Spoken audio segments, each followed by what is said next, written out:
Hello and welcome. Welcome to Drakenmemoria. For those of you wondering what this is, well, it's Dungeons and Dragons. Or more specifically, a group of people playing Dungeons and Dragons. And don't worry, Tobiyashi will come back in a few moments. So for those who are not interested into Dungeons and Dragon or watching us, well, fortunately for you, if you're watching this on YouTube or on Twitch, there are suggestions to either to the right or to the left.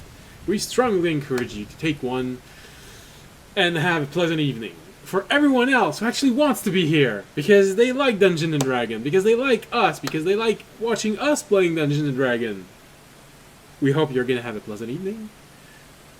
It is a pleasure to have you with us. If you're new, welcome. If you're not new and you've already watched us before, welcome back. And that is the advantage of having a small channel. Nothing else to say beyond this. What sort of promotion can we make? If you like the ambiance mixer. What software are we using for battle maps and world maps? Dungeon Alchemist and Wonder Draft. And that is it. Unless you have something to promote.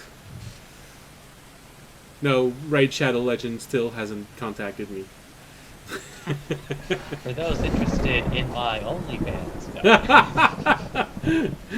Careful, some people might actually think you're honest with this. But to be clear, I don't mind. If you're going to be mentioning us, though, I would appreciate that you give a little bit of money to the in donation, you know, just like Paladin that keeps giving money to their church. A little donation.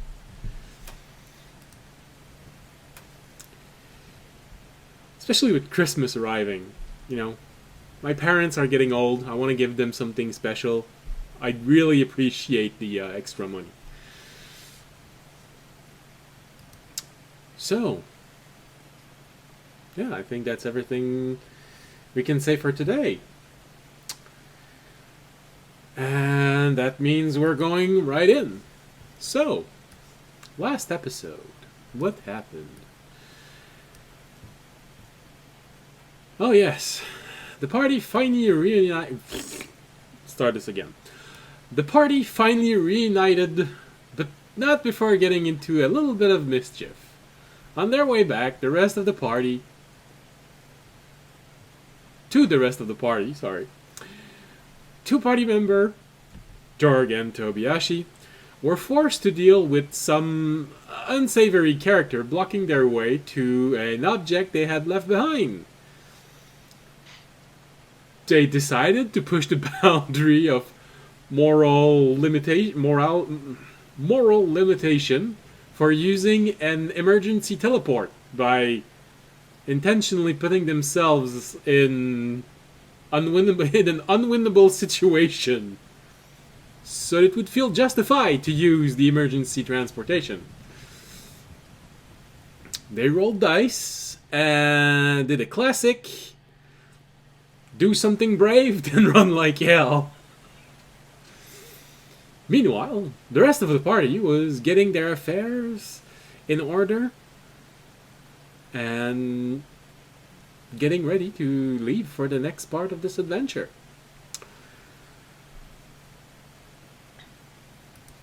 So, this is where we left them. They had all made their luggages. They all carried it all the way to the sky docks, where a ship is waiting for them. They met up with Civ. No, there's not lightning storm on top of the sky dock.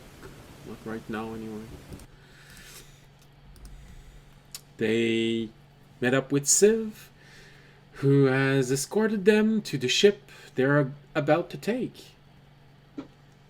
And so, this is where we left off, as the party arrives in front of this ship. A bit of an odd shape for a ship. The lower part of the ship, which would, since it does look like a bow, the bow of a ship, the bow of this ship, Looks pretty much like what you would expect for a boat, meaning that it has the ability to sail, to float. The top of the ship is slightly different. The front looks a bit like what you would expect a train to look like. A train from the 1800s. The midsection just looks like a cylindrical portion, just maybe 30, 40 feet long. And the rear, well, it does bear some similarities with the deck, the upper deck of a ship, but there's no steering wheel there. It mostly looked like an observation deck. There is a door, however, that does take you below. You get to enter on this observation deck. Fisher, there is something in this. As you're arriving, as you're entering this, you don't know where it's coming from, but the front of the ship looks oddly familiar. As if you'd seen this shape before. You really can't remember where you've seen it, but there is some similarity to something your mind keeps telling you exists.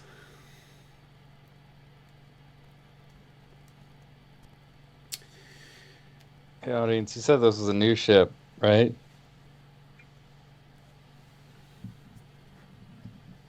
Audience? I think his microphone is dead. Audience! Sorry. We're talking to you! We have cast silence on audience. Oh my gosh. permanently. I don't know what happened to me there. My mind was on something completely different. Okay. Well, you were smiling. We sort of wonder... we thought it was the explanation, but now we wonder why. Nope, my mind was This is just what on happens something. when you let Yali live rent free in your brain all week. Alright. Sorry, can you repeat the question? You said this was a new ship. Yes, I did. How new? There are probably only one or two in existence right now. Brand new. Huh. Okay. Never mind then.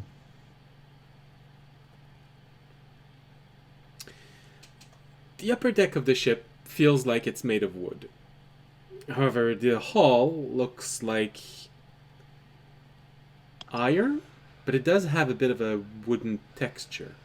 I'm not sure exactly where might be coming from, but hey, if there was ever something that you believed should be called ironwood, that would probably it. You're led to the entrance to the inside of the ship. This little door placed in front of the observation deck.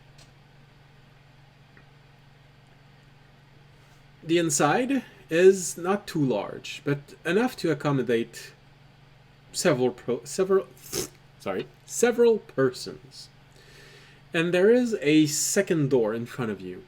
You sort of have this feeling of being between two doors, and by looking at the doors, they close and lock pretty tight.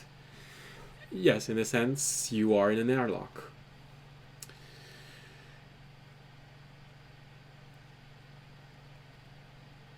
Civ gestures for you to enter first. He's looking around. You do see a glimmer of color coming from the joints on his shape, which you know is Krill having an emotion. You're not sure which emotion it is, but his symbiotic being inside of him is feeling something from this. But Civ, as always, has this even tone, nearly metallic voice when he's talking. You first. I believe this is not something you have done before. I have a question. What does Civ look like and how tall is he? Civ is roughly the same height as Fisher. So really tall for a human. Okay. His face has the shape of a knight's helm. Those that have a wedge going in front, not the bucket helm. Yeah. He has only one slit for his eyes, and you can only see one, telling you where he's looking. When he's looking straight forward, it is right in the middle, and depending on where he's looking. The rest of his body is... It's difficult to say if he is armored or not. Knowing how Fisher works, it might just be his appearance. He does have a very dark, metallic structure on him, but also he is a Blade Master. And Blade Masters are many believe, an offshoot of monks, of Kensei monks, which has kept on developing and evolving. So he's not supposed to wear armor. You think it might be how his body naturally looked like. Yeah. He has a long black cloak with a hood that he often wears, especially when he's around other people. Okay. His voice is always very even. There's something slightly metallic in his voice when he talks.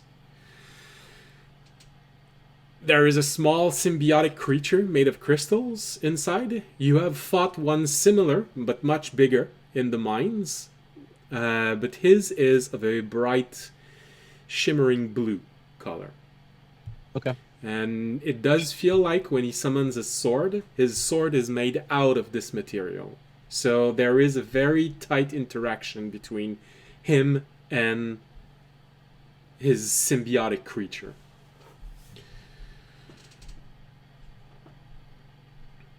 Okay. And of course, as always, for Fisher, you don't know why, but you are always nervous around him. Something inside of you don't know where it's coming from, is telling you to be careful. As if he could just explode and kill you. He's got the alpha male energy. When with Fisher, absolutely. You know you're in front of a predator. Although he has never shown the desire to kill any of you, and even though he is obviously skilled in the art of wounding and then killing someone, Mm-hmm. he has never shown any interest in doing so out of malice.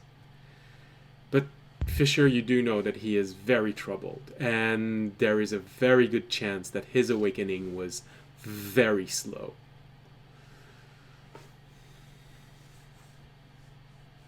Okay.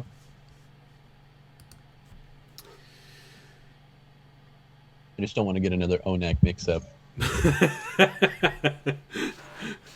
Arunak, Sierra. Yeah, Sierra too. Also, before anyone asked, Raimi has decided not to summon Onak immediately, since they're going to be on a ship for some time, and while there's part of it's more, while most of it's really just like the stability of doing that on a ship, it's also maybe just slightly discomforting for a creature That's what I of was his thinking. particular nature. Gonna get seasick. You know, and you never know. There's always a small percentage of chance that you're actually going to get the big one. Yeah, just let's not risk that. So, Even though this wouldn't be the first campaign where a tree was summoned randomly in the middle of a ship and destroyed half of it. But that's another story for another day. Wait. Oddly enough, it happened in my first adventure.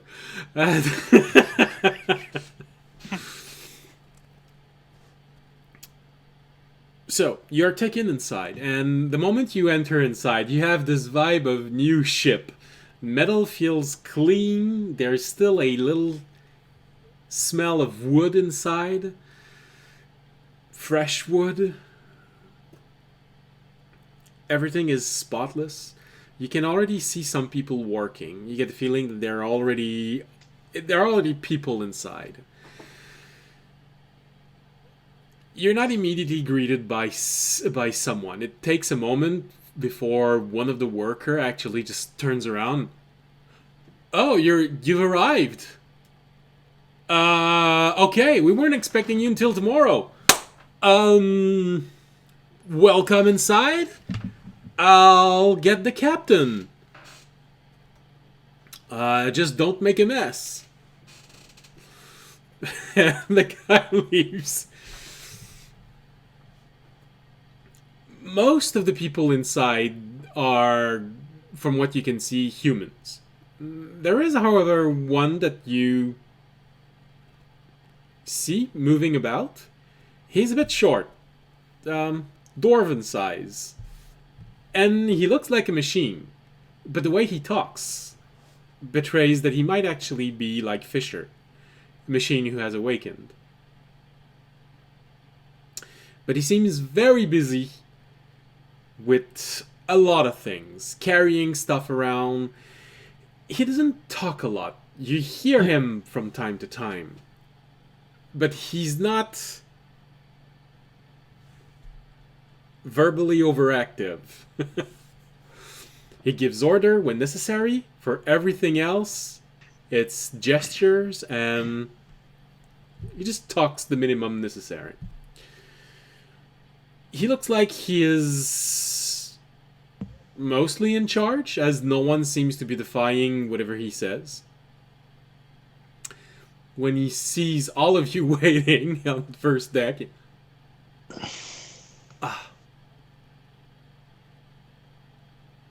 he gives you a bow. One moment. And he leaves.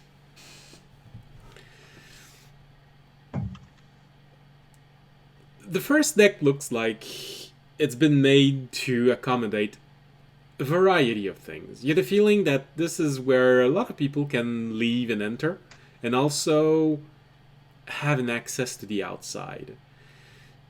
In the shadows, you see various equipment made to go underwater, you'd guess.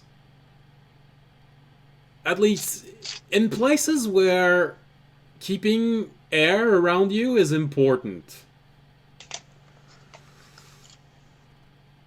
There's various equipment also nearby, things to cut down wood, tools to repair, even mining equipment. There is one crate at the back of this room, and as it's taking time for the captain to come back, Civ goes directly to the crate and just looks at it for a moment and... Ah, yes, I believe this is what your companion has sent. It is the equipment you will be needing to activate a beacon inside of there. I also trust that your companions have given you a new version for your communication device. Yes, they have. I also asked them to remove any tracking device. Were they tracking us beforehand? They could Wait, there was a always tracking tell. device? They could always tell your location when you ask them. That is true. I knew it was sketchy. But they know where we're going. Why would you take the tracking device off? Because the mage would also be able to receive this information. He'd know we were here immediately. If any of you has a device an enchantment, equipment made to track you in any way, I'd suggest that you leave it behind. What if my god can technically kind of track me through my emblem? Yeah, what about my pendant that I have for this god?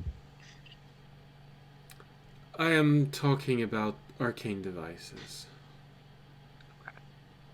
Mm, And I cannot guarantee your god will be able to see you once you're in the Isles. But there are priests, so you should be fine. I do not know your pendant.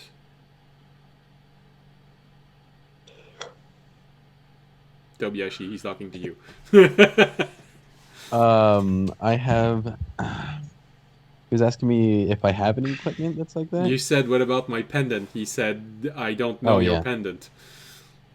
Oh, it is a Kinsit pendant. Kinsit? Kinsit? Kinsit? That'll work. It's a gnomish god. It's normal for humans to have trouble pronouncing it. Yeah. What does it do? Well, see, I have Gets to see if lost it's a even lot. on me. Yeah, it gets lost a lot. I find it in random places. It helped me get salt one time. Is it something that you can track, or something that someone has used to track you before? No, I don't think so. Then, so long as you know the enchantment on it, there will most likely not be a problem with this. Okay.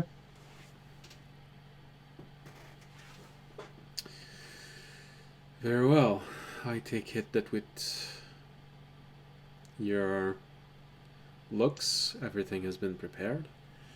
As soon as the captains arrive, we can have everything sorted. As soon as he says that, the door at the end of this room to your left opens up, and much to audience pleasure, it is a dragonborn that comes in. Aha! I was told you would be here tomorrow. Did I make a mistake, or is it just a desire to settle in before we leave? You forgot about equinox saving time. So it was like a whole day that we get. And, No, we just we arrived early. We weren't sure how soon our companions would be able to make it back, but they teleported due to unforeseen reasons. So we were able to head out a day earlier than expected. Well then, in that case, I'll give you plenty of time to pick rooms before we leave. We're a bit short-staffed, but this only means you can all have your own room. And if you do not mind getting your hands dirty, we could certainly use the help storing everything before we leave. Yep, I can. Sounds good. I've done that multiple times in my life, so I can help with that. All right. I am Captain Null, and who do I have the pleasure with? I assume you're our audience. I am audience, yes. And gives you a really good handshake. The type of handshake, not with hand, but on the forearms. Yeah. Am I taller than him, or is he as tall as me? That's a good question. It's similar. It's hard to tell from where you are, but once you're right in front of it, you think you might have an inch over him. That's good. Okay. Good. All right, glasses in. All right, What's the name of the ship? My ship is the Kunal. Yes, I know, my name isn't the ship. Thought it was Ironwood. Where did you get that idea? Well, it's like made out of iron and wood. I don't know. It was just a simple name. Hi, I'm Tobiyashi. I'll bow. All right. Welcome aboard, Tobiyashi. What about your other companions? I'm Jorg. Jorg, welcome aboard. Thanks. I'm Fisher. I hope you do not need to fish. We'll be a bit high up in the air for decent fishing. Unless you want to catch skyfish, sorry. Skyfish? There are a few No, types of fish that lives in clouds, but Neat. I would love to catch some skyfish. well, I'll warn you if you ever see a bank of them. Thank you. I can fly now. Maybe I'll go practice catching fish. And this is our mascot, Remy. No, I don't say that. Yes, I've seen your kind before. Not much of a He talker. hears an audience's voice. He hears an audience's voice. Henceforth, I shall be known as Commander Raimi. Commander Remy! And you're not commanding the group. Interesting choice. Welcome aboard. Makes a rainbow. Ah, I see. Interesting. So, how long have you been flying sailing sky ships? Like, did you like start on regular ships before, or what? Did you have like already a sky ship? Well, I started pretty young, but I got my own ship maybe 10 years ago. Okay. And just in case we need it, are there any like sky ship U-boats? You mean regular ships? You mean like Ones that fly under the sky? Almost, You mean like a almost skate skate pod? kind of Yeah. thing? Yeah, it's kind of like a skate pod kind of thing. But like, it'd be like not like a U-boat, but like a Boats little are some skate raft thing. Untersee bones. Oh, yeah. it's just a really long slide. Yeah, one of those inflatable slides, but it's just long. Really, really long. No, well, if you're very worried about this, and he rummages through a pouch, he gets a little orb out. It looks roughly twice the size of a stud marble, and he hands it to you. If you ever fall off the deck, squeeze it before you reach the ground. You'll be all right. Okay. Sounds good to me. That's all I was wondering. All right then, follow me in. We'll get you settled in. Is that everything you need for the trip? Oh yes, that's pretty much it. All right. All right then, follow I'm me. looking forward to meeting the rest of the crew later on. They're a bit busy, but I can That's easily why I said present you later my on. first mate. Okay. Maybe like all together, like when they have time, when they're not busy, they're not doing something. Well, of course, you'll meet everyone at lunch. That's good. Everyone that's good. eats at the same time.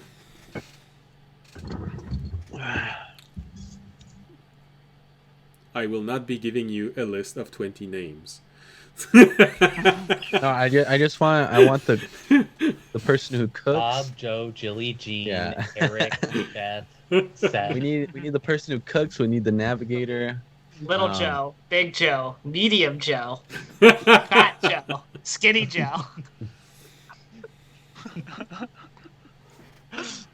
Joe's a very the doctor. popular name in this part of the world.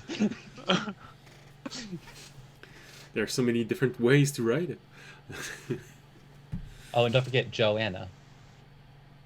Josephina. Joe, Alright. yeah.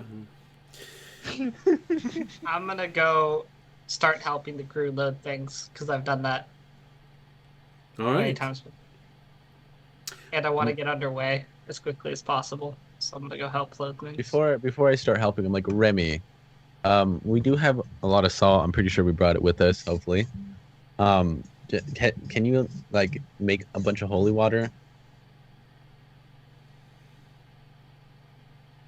What are we gonna need holy water for? I could put in my knife. Oh.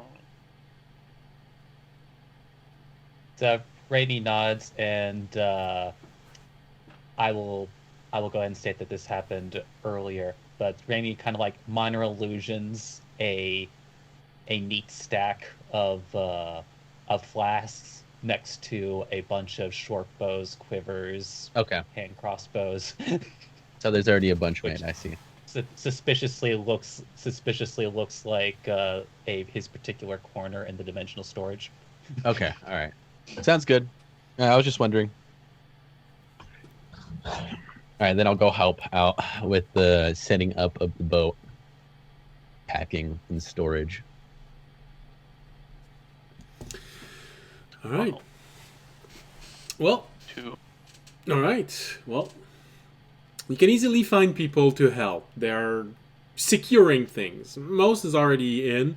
You do have to go outside maybe half a dozen times to get a little bit of material inside. But mostly it's securing everything in place, making sure everything is there, making sure the last few things on the checklists are taken care of. Let's see. Let's have a D10 for this. And is everyone helping, or are there some of you who just go directly to their room and wait until someone calls them? Fisher is going to relish in the fact that he doesn't have to.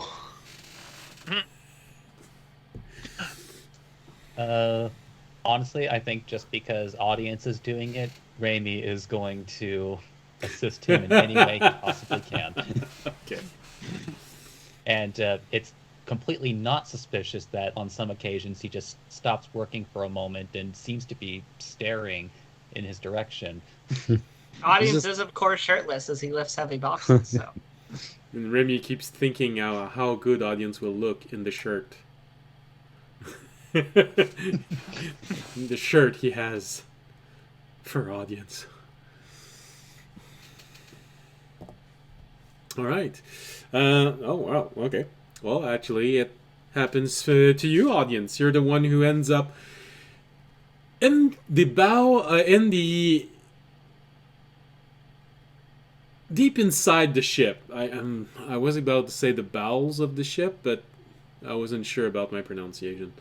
And you get to see the armament of it. Impressive.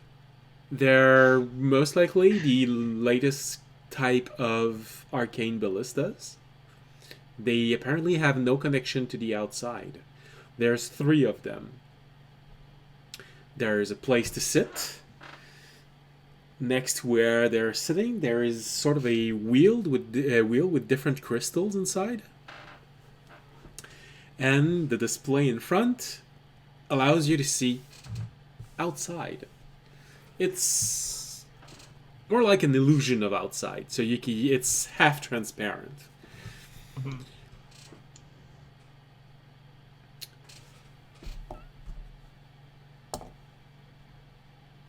Apparently, Very- Remy is the one who, after losing sight of audience for a moment because he kept staring at him for too long, and then audience left, and the image stayed in Remy's mind for a few moments, and you realized, oh, damn, he's not here. You start wandering off a little bit, and you eventually find someone that you can ask where audience is. But you get to see the engine of the ship. It's a rather large piece of equipment. And when you're there, you can actually really feel and hear the heartbeat of this beast. This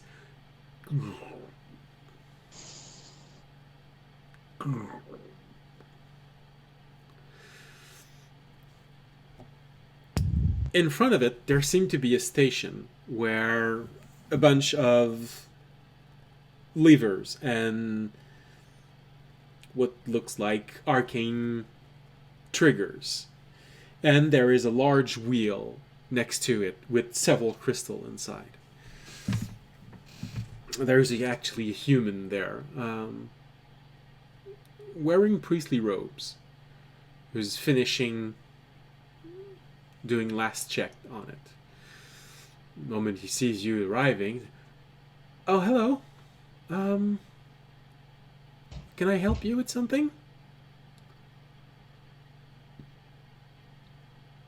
Raimi just cocks ahead, minor illusions a question mark, and points at the levers and crystals and all that. Oh, the crystals. That's for the barriers. As you might already know, barriers in general are not very effective against anything in particular. But when a barrier is specialized, it is more powerful against most types of attack, except those that directly oppose it. So it's always wise to have several crystals to rotate them during combat. That way, even if they figure out that your protection is oriented in a certain way, you can just make sure that they don't just find your weakness and start attacking you, and their attack just goes right through the barriers and on the ship. Of course, there's always the possibility of them figuring out what the rotation is. But usually, unless they have a spy on board the ship, and he has a moment of, maybe I shouldn't be talking about this.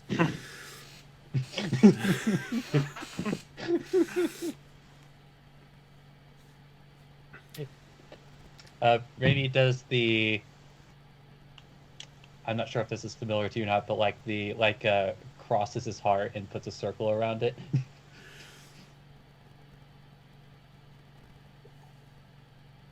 Okay.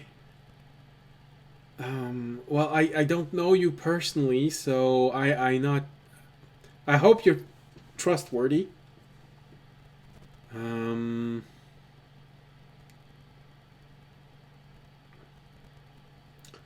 I still need to finish a little bit of cleaning, so if it's easier if I'm alone. Thank you for visiting. Bye.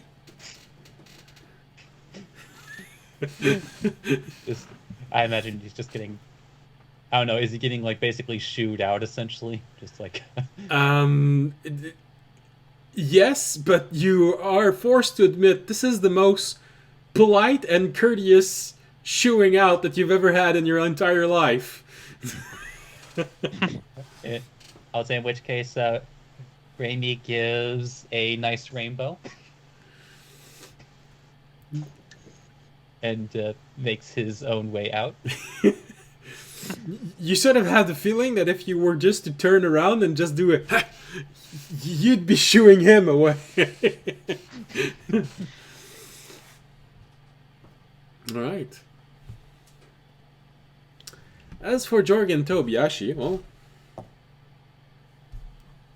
apparently Tobiyashi is the one that finds itself in the kitchen and helping store all of the food reserve, and you get to meet the cook. A dwarven woman. The moment you arrive in the kitchen, she looks at you. I know your type. What do you mean by that? I know your type. Don't try anything with me. What do you? I'm not. I wouldn't try anything as in what? You get in the kitchen looking like those people that keeps living inside on top of mountains, and you just say, "Oh, don't worry, I'll never steal food, but you're always hungry. I'll be watching you." What? I look over at Jorg. Wait, is Jorg with me? If he wants to. Mm-hmm. Sure. Look over at Jorg. I'm like, I look back at her. I'm just like, all right. Don't know where that came from. I'm being stereotyped now. Yeah. I've never seen him steal food.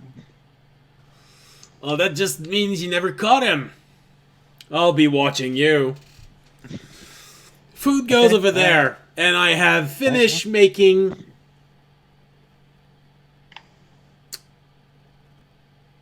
Oh, damn, I forgot the word. Counting everything that's Inventory? in there. Sorry? Inventory? Yes! Thank you. I've finished the inventory of what's inside, so I'll know if you take something. That's fine. I'm not going to. So what else do you need help with in here? Like, do we need to store anything else? Make sure everything is secured. You've never been inside of a ship that's going as fast as it can, making a 90-degree turn during a combat. Have you? I have not. Alright then. Secure it as if your life depended on it. 'Cause it will if it falls and you're the one who put it there. I will know. Okay, alright. Alright, I'll go and secure stuff. We expecting combat? Well, Yes. maybe, yeah. Okay. I mean, I've never been in an airship before. I'm expecting Me neither. everything. That's a good idea. Are you asking the dwarf if she's a... Yeah, I was expecting asking the dwarf. You never know. Fair. It's better to be prepared and not need to be prepared than not being prepared and needing to be prepared. True. Imagine you go inside, not expecting it, alarm sounds, rough turn, you get slammed by a jar. Yeah, I imagine they'd be going pretty fast. I don't think I'll be in the kitchen, That'd be pretty jarring. but I trust. I understand you would be. So yeah, that would be jarring. Audience says as you arrive in the kitchen. You just pop in and say that. And leave. Yeah, just pop my head in, just say that, walk out.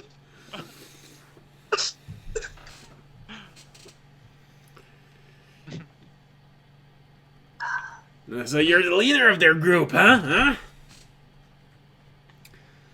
Oh, me? Who, Jorg? Yeah. No, he points at audience because he just Oh, entered. okay. Okay. Why not? It's not, the ship Yeah, itself I'm is going around the ship. the ship itself makes is sense. just three deck high, and there's the observation deck. I wouldn't necessarily say leader as much as, we all work together, but I've been appointed, I guess, somewhat. I don't know. Decision maker. Well, I know your type. You know my type? Yeah. Thinks he's the leader of the group. Thinks no one can blame him for anything. Big dragonborn, so he expects to be fed more. You're gonna eat the same thing as everyone else. I guarantee it. Trying to see a pattern. Yeah. I'll respond in Dwarven, and I'll be like, I would never take food when there's good drink around, and I'll pull out my mug and take a sip of strong alcohol. Well, and she answers to you in dwarf. That's already more respectable, but I have made the inventory of every single barrel of alcohol on this ship. I'll respond to Dwarven as well. I don't need it, see? And I'll show her the mug with the alcohol, then I'll show it refilling. Infinite refills. Of whatever I want. Alright then, I'll give you benefit of the doubt. Not more. I know your type, adventurers. You always want varieties.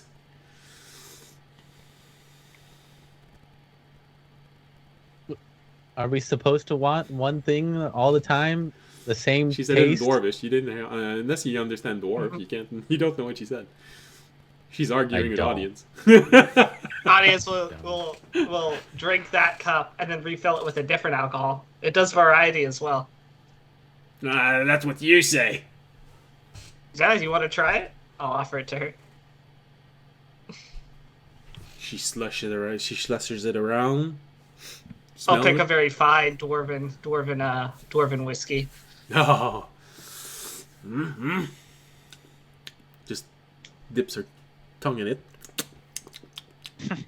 Interesting year.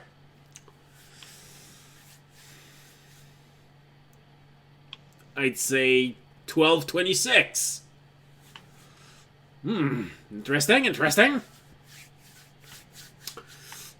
And she drinks it one shot. Ah, refreshing.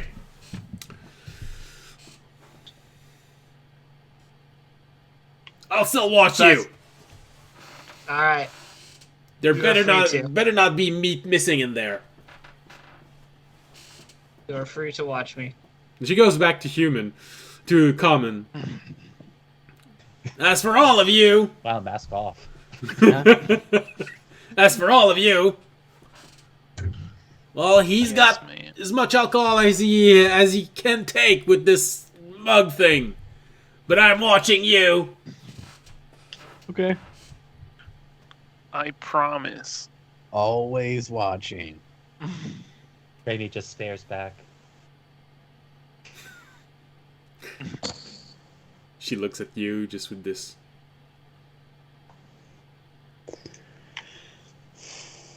I'm watching you as well. Cocks his head. Cocks it in the other direction. I know your type. You don't talk, Raimi but you can points a mimic. finger at audience. My kitchen hand know my voice. They'll see it if you try and mimic it. What about our friend Fisher? He doesn't eat. I know his type. Hasn't even met me yet. He says he doesn't eat, but they can all eat. And who knows what he puts inside of him? These roots, they stay alive with something. I can't be sure it's all arcane stuff in there. He actually sneaks ice cream at 1 a.m. in the morning when nobody's looking. Well, Fisher, I tried. Alright, secure everything properly in there. She turns to you, audience, before immediately after this, and goes back to Dwarvish. Come back at dinner with that mug of yours.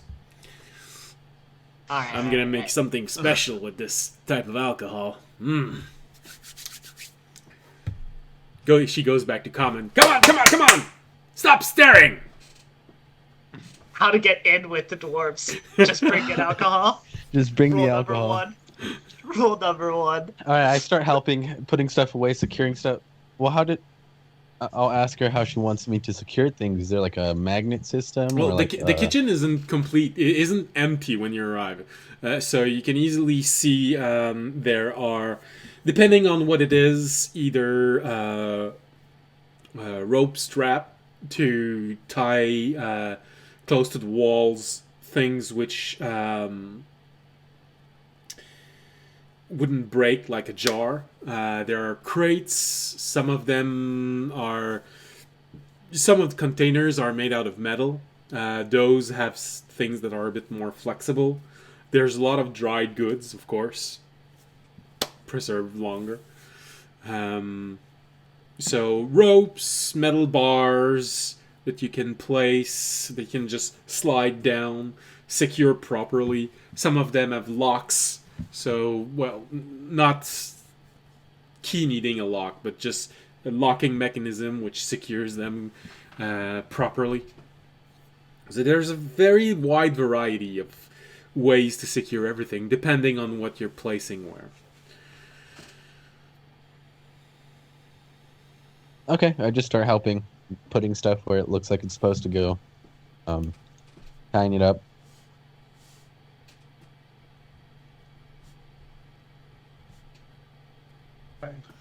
Yeah. Alright.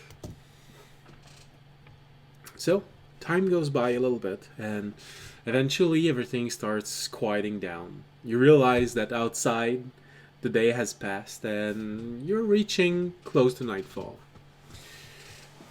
You can probably see the most incredible skies you've ever seen if you go outside, because you are on a sky dock, which is nearly a mile up from the ground. All of the light of the city are gone. Well, their influence is gone. But there are ships everywhere. And of course, Wait, a I think once mile again- up? nearly. Damn. Oh, it's think- it's I a think tall things- structure, and it's been being held by magic. Is that where you are, Fisher? Just looking at the sky. You're not helping. Yeah, Fisher's probably just wandering around, just not helping. Okay. Very I think maybe just takes specifically a brief moment to like basking have his and own, not helping. have his own Titanic moment, just like up at the front, arms out. He's never been on a ship and I'm not king had of to the help. world! Woo woo woo! Jump down! Ah! It's not necessarily the vibe of the ship that I want to give before we set sail. Yeah. The new unsinkable model. They'll be throwing another like. It's unsinkable. I don't need it's more. just the people that just keeps falling off of it. This is no The ice helm up speed. here. Not big chunks, probably. No, a mile up, it's colder, but there's no ice there. Yeah. Unless Never know in a fantasy setting, though. I have been a mile up. It's you'll get snow easier, but I mean, even in And, fantasies, you'd have to already be pretty high up so that an additional mile has perpetual ice in there. What if we run into a frost giant and cloud giant colony that's built together in a clouds and it has an iceberg in the sky? Are you Thinking asking about this that, question did to someone? No, I'm just It's like Draken's been What was preparing this in that lore for drink? literal years. Always been that. He's ready. Fisher, you feel an odd sense of calm when you're on the observation deck. Seeing all of the stars.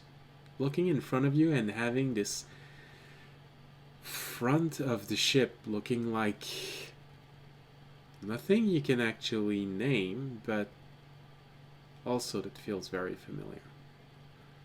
It's as if you've done this before. Not exactly this, but similar to it.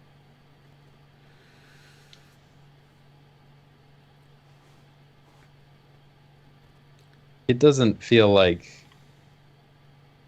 because like the ships, or at least the It's two ships I remember having been on, no, they look like normal. it's not one of those. No, That's No. okay. Those were normal. you were on normal sailing ship, normal medieval sailing ship. Uh-huh. Some of them might have been. You might have been at one point on a boat that was more armored, but that's all. It's simply thicker wood, and Mm-hmm.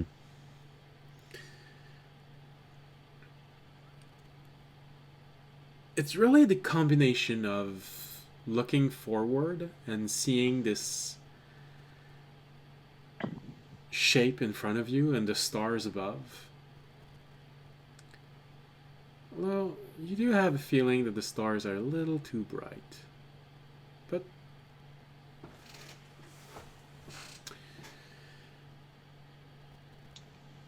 the night comes and you're all reunited in the mess hall. You see Captain Null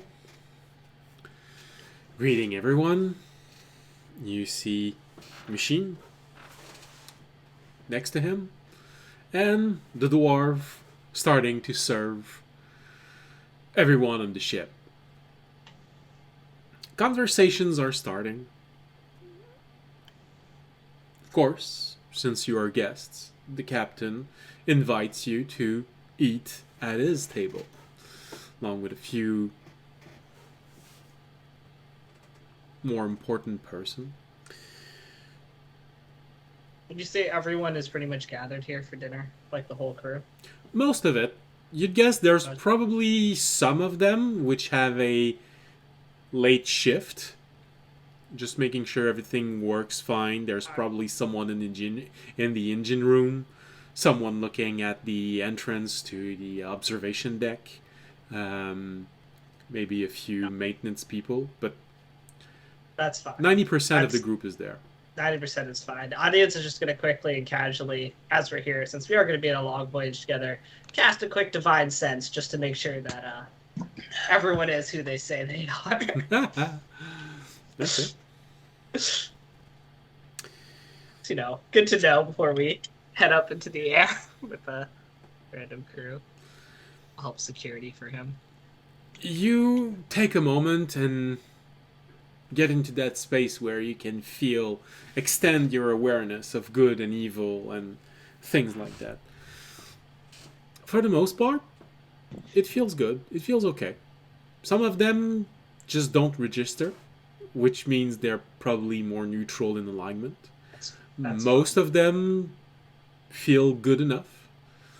There's that one person completely at the back, wearing all black, just looking at everyone, being a bit shifty, but everyone seems to be reacting to him normally. He has a bit more of a feeling to him. Not pure evil. Alright. Little Yeah, weird, just but a bit more pure evil than everyone else, though. Nothing to worry about. Let's just say that guy in a black robe at the back of the Just room like if he was super evil, but like if he was like cloaking it.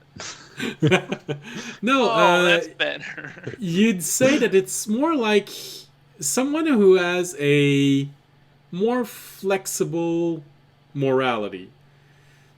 He will sometime go into evil territory to get the job done. Sometimes. Okay, I'll make sure I'm not near him if we're ever in a fight, or he's not the one watching my back. Keep that in mind. But for the most part, like I said, everyone gives good vibe. Even the cook. You actually even... I don't know if it would be odd for you, but you sort of get a strong sense of good from her. No, she's a classic dwarven cook. I know. Good. Solid. All right, cool. All right, after that, audience will go to enjoy his dinner because he just wanted to make sure that, and he feels secure enough with that outcome that he'll feel like everyone is who they say they are. So. Well, it only tells you that everyone looks good. Yeah. Well, or I'm just like, there's no person like who's trying to like, he's gonna turn on us later.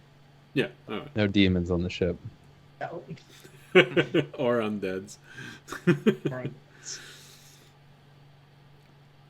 Like, damn it, there are undeads on this ship. During the course of the meal, you get the most important names. Well, at least for you, anyway. Captain Null. The first mate is actually the machine. And just like Fisher, has a name that fits his position. His name is actually First Mate. Okay, that'll be easy to remember. I mean, it'd be like matey or something. The cook, which isn't that important, but when you look at everyone, you get the feeling that she has one of the most... one of the strongest personality on board. Her name is Gatra. For now, everyone else, there doesn't seem to be someone assigned to the weaponry. There are some people, there are some gunners, but there is no one in charge of the gunners, the gunnery. So this position seems to be vacant right now. And as a matter of fact, you can only count 2 gunners. But there are 3. Raimi, I think you should be in charge of that position, Commander Raimi. Raimi gives a salute. No. It's not up to me to make that decision.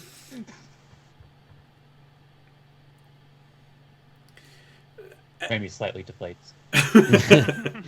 And from the conversation, you get the feeling that the priest in the engine room is called Suletra.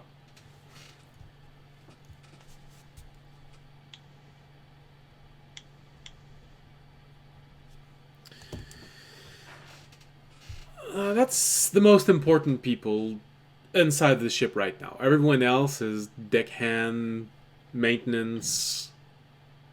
The red shirts, we get it. Well, or yellow shirts, depending on the season, depending on the generation you want to use. Oh.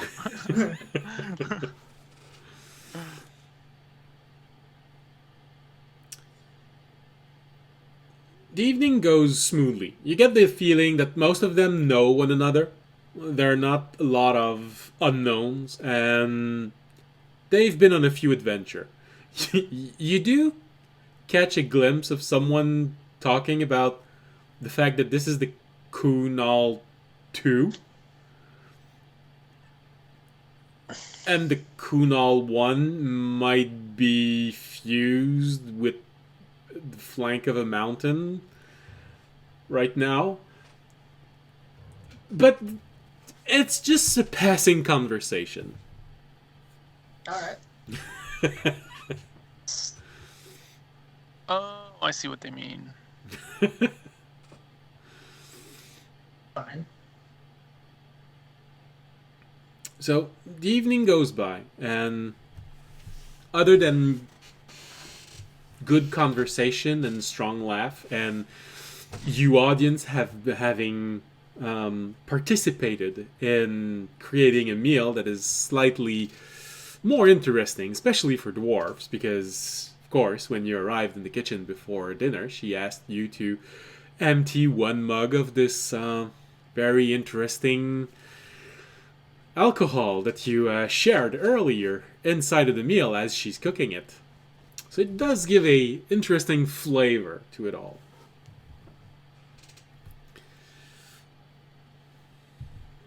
You get the feeling that you just earned even more points with her. But she still reminds you that she's gonna watch you, especially around the meat.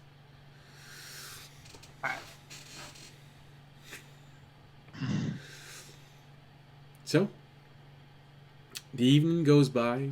Everyone seems to be merry and talkative. There is talk that tomorrow the ship will leave. It's always a bit harder to leave dock during the night. It's not all ships have as advanced equipment as this one has. A lot relies simply on sight, and you don't want to ram another ship on the sky dock. It's a long way down. Fair enough.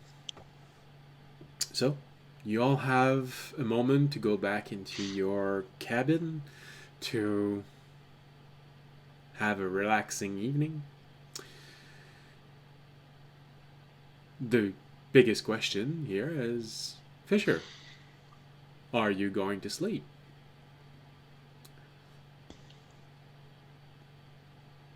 This is one of the most familiar settings you've ever been on. Mm-hmm. There is a sense of calm, and Terranad does tell you that, well, he could always use this moment to make one more verification from inside of you. You know, just make sure that mess you call your insides are as good as it's gonna get for now. Well, I guess now would be the best time to do that. Then, yeah. Alright. Then the big question is, do you want to try and reach your inside place? Do you want to connect with Connecting to the mainframe now. whatever is calling you? Or do you just want to sleep?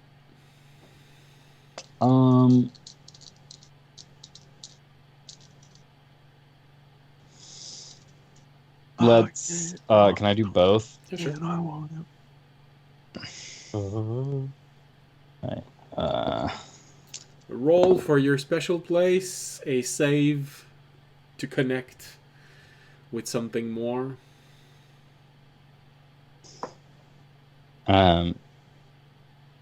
So I just rolled both of them at the same time. They're both the same number, which is an 8. So actually a 7. Wait, no, I get use my coin. That thing is so useful with you. You just keep using it so often. It's like It's I've almost- used it for it's this almost more than like- anything else. It's almost like I had a reason why I decided to not keep it Yes, for thank you. myself. Thank you very much. It's so funny. It's probably the magical object that has been used the most in this campaign so far. So re-rolling the reaching out or back is now a 16. Okay. So an 8 to go inside of your special, 7 to go inside of your special place, and a 16 to connect. All right. Yeah. Well, it's not too surprising that you're having trouble falling into that meditative state. I did. But eventually you do manage to doze off, and it's a really hard sleep. You are visited by strange images during that moment. You're not sure what they relate to. Also, you know that a lot of elements inside of dreams are metaphors.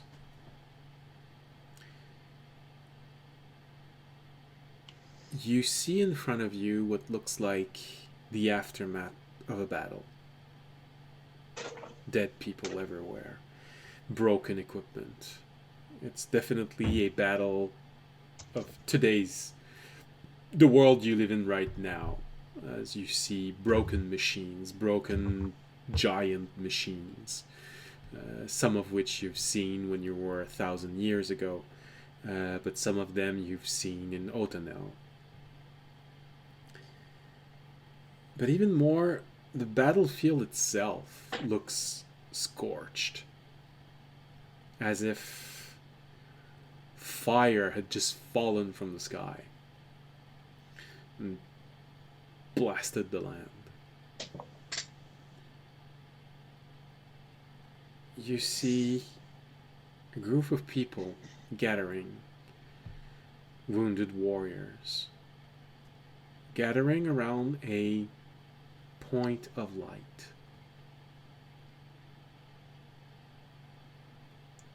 You're immediately pulled toward that point, and you see that point looks like a small stone, but people gathers around it because it is light.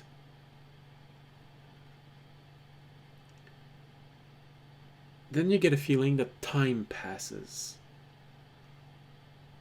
You look around and you notice that houses are being built. And turn around again and you notice that the field starts growing again.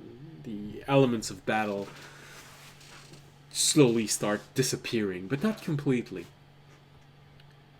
And then you turn around and you notice that everyone is looking at that same point of light. But it looks like the light has become a child.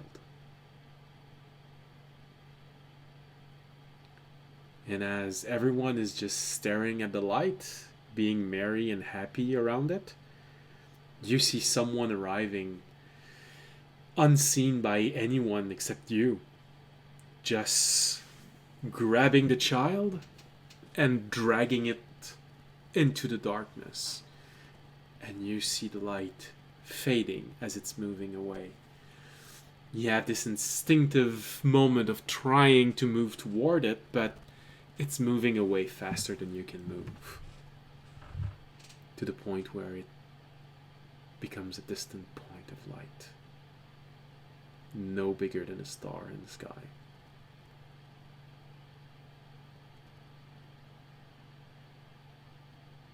This is where this dreams end.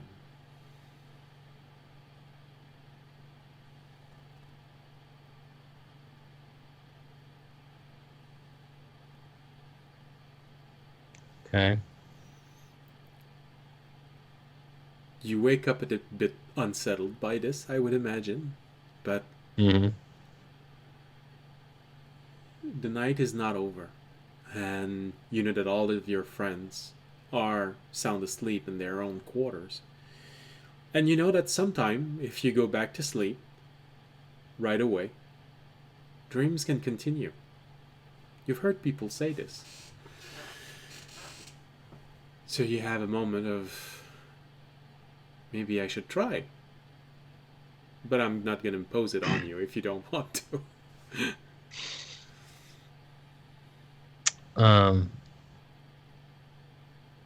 Yeah, I'm gonna try and go back. I'm not going to make you roll for this one. Okay, good. It's like, I mean, I could try, but You try to go back to relax, and the event that just happened is, okay, what the heck was that? I just witnessed a child being abducted by darkness, while everyone was just looking at it, staring. Eventually, you manage to relax and fall asleep again. But what happens next you did not expect. You are hoping that you would go back to that dream, but instead, everything is dark around you. But next to you, you see audience. You see Tobiashi, Remy, and Jorg. As a matter of fact, Jorg, audience, Tobiashi, Remy, you all see one another. Oh. Interesting. Now, I'm going back to sleep, guys. you are all Figments sleeping of my right now. It's the dream? middle of the night. So, How do I know they aren't? what did you say?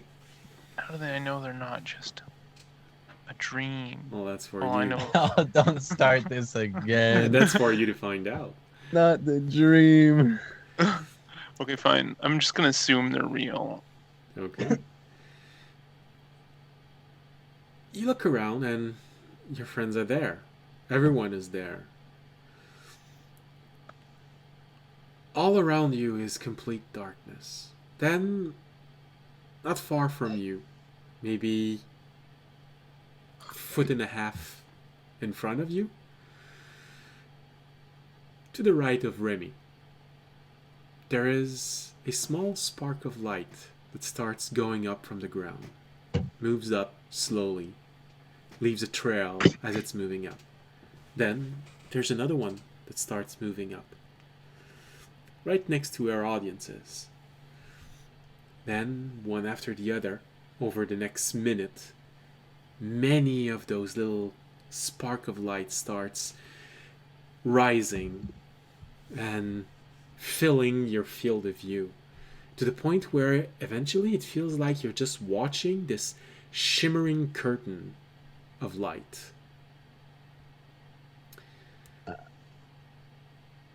Yeah? I guess since I'm curious, I don't know if this is a dream or not, so I'm gonna try to catch one as it's rising up. Alright. Well, you all see Tobiashi reaching out for the curtain of light, and just as you're about to touch it, you feel this gentle breeze accompanying your movement. And suddenly all of these strings of light starts moving and swaying back and forth to the side. But they're colliding with one another. Not violently, but it does look like some of them tangle. When the breeze is finished, leaves, and you manage to touch one, there is a ripple that forms, and more of them starts moving. And again, the movement starts. This swaying motion of the curtain. And more knots are formed. Tiny knots, bringing some of these strings together. Then you start hearing sound coming from the floor. And you look down and you see as if the bottom of them was consuming. And it's going up slightly. But the more it's going up, the more you start hearing voices. And you start hearing different things. You hear laughter. You hear crying. You hear cheering, booing, screaming in joy, screaming in pain, in agony, to the point where you hear one of them just starting to rise above all of this clamor of people talking, laughing, crying. There is this gut-wrenching scream that managed to come out of one of these strings.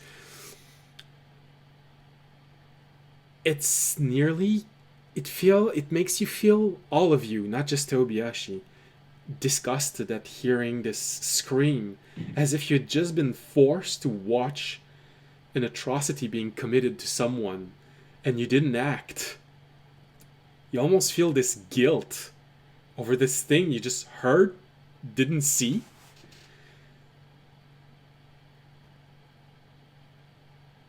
You don't know why, except, Fisher, you recognize that scream.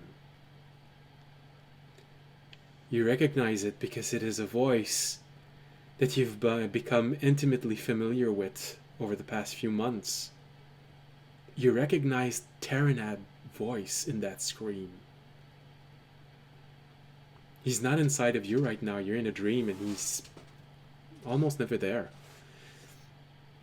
But it is his voice, a gut-wrenching scream, as if something had been committed to him and you were forced to just watch this happening. There's this moment of, what did I hear? What did I just see? I didn't see anything. Ugh. But there's a disgust of you having let it happen, even though you couldn't stop it. Other screams, other voice starts resonating as these curtain consumes, slowly rising. Especially you, Remy, you have a moment of familiarity as you recognize 3 of these voices you've heard before. One of them simply says, and you can all hear it, but Remy, you've heard it before. One of them says, and the sound is weird, low quality, as if someone was speaking in a microphone that was very low quality.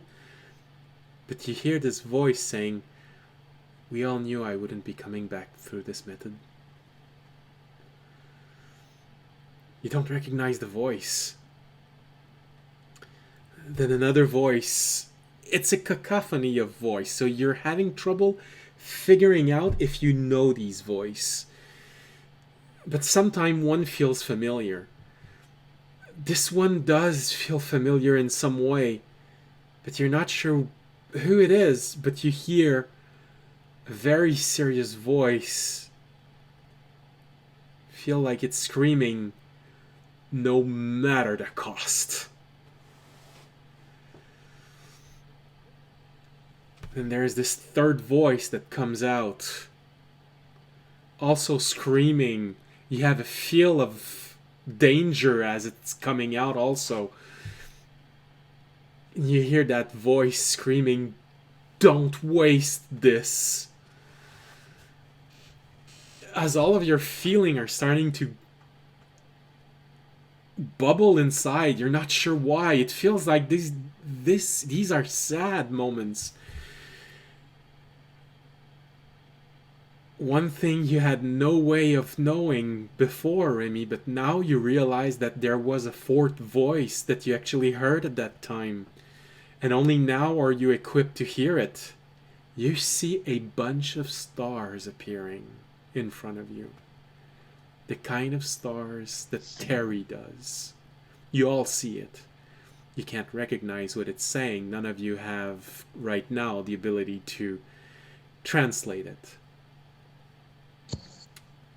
But if you're going with what happened with everything else, Terry is screaming something inside of this cacophony.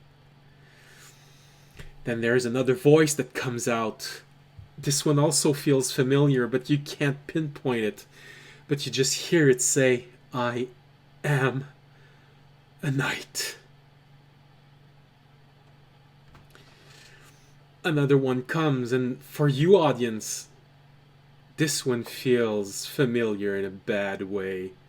Because you hear it in the background echoing. I told you, I would make you pay.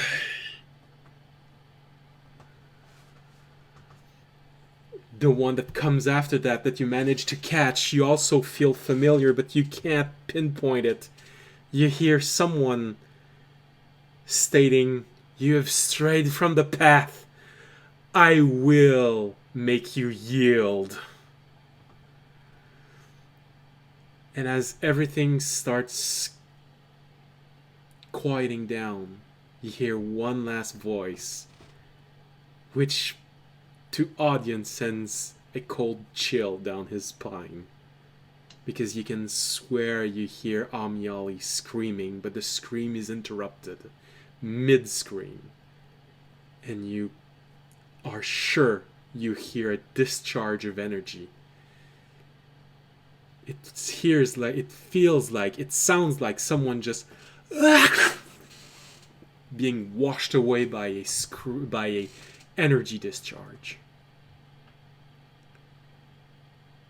And as all of these sounds quiet down, you notice that all of these strings have consumed themselves.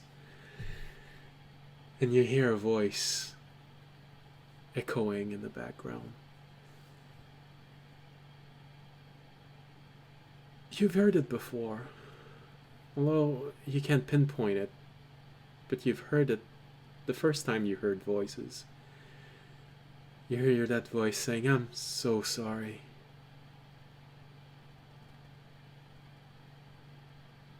The moments leading to those events, because of your action, are fated now.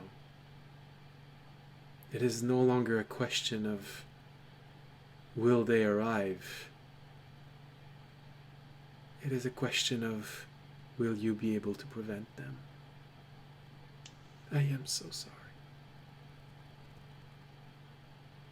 And you all wake up at the same time in each of your room. It is morning, but you have those feelings inside of you, those memories.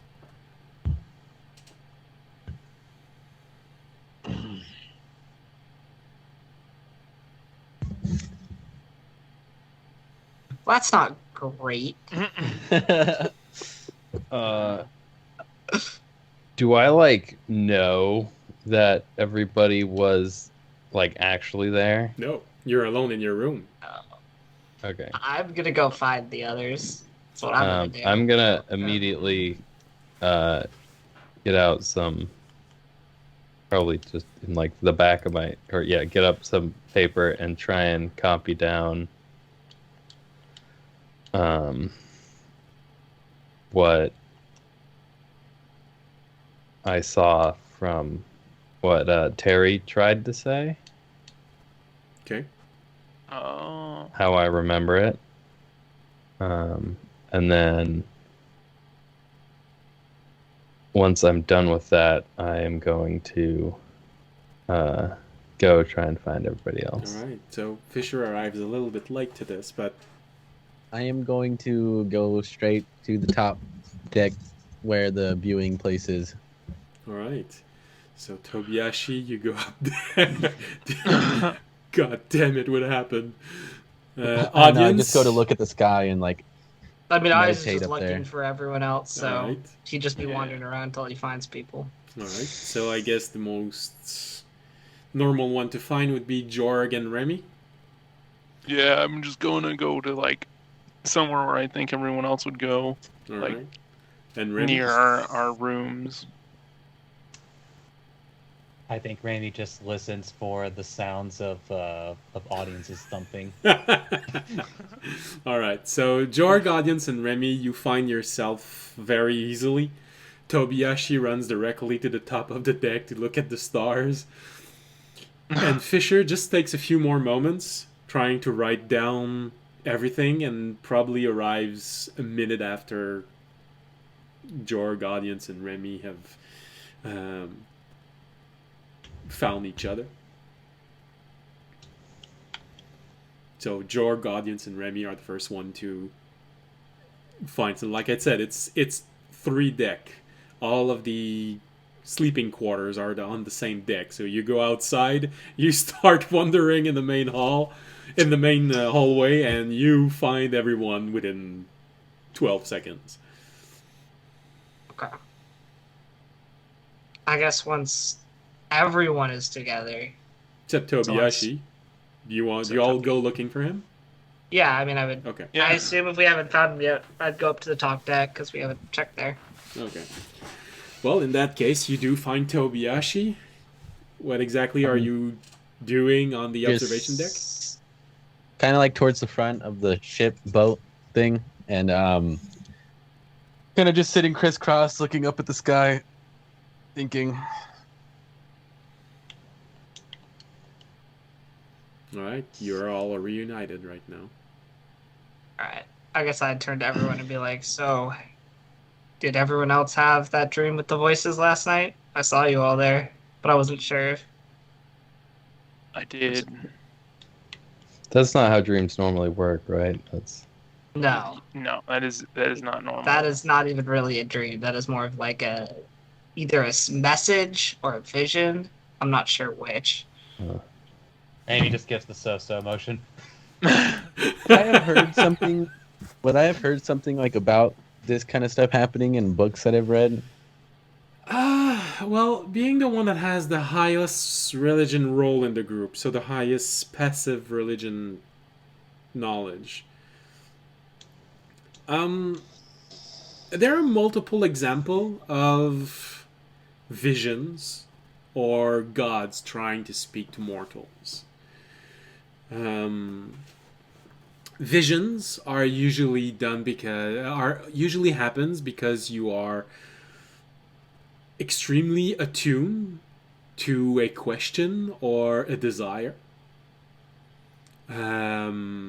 Or they can be given by some entity living on the same realm, powerful enough to influence dream. If it's from a god, the problem is that God have to be so careful when speaking to mortal. It's basically them whispering from their point of view. From your point of view, it can be extremely traumatizing and nightmare-inducing, but from their point of view, it's whispering nearly to the point of barely forming the words. Because your soul can't take their voice. And sometimes this is why dreams can be weird. Because it's just your souls have too limited capabilities to withstand this. There are, of course, other possibilities, but usually it turns around those. Sometimes objects can do this because they're trying to talk to you, but that usually is tied to a very powerful artifact. And as far as you know, you don't have a extremely powerful artifact, with the exception of the one that you found in the garden, and this one is supposed to be on your side.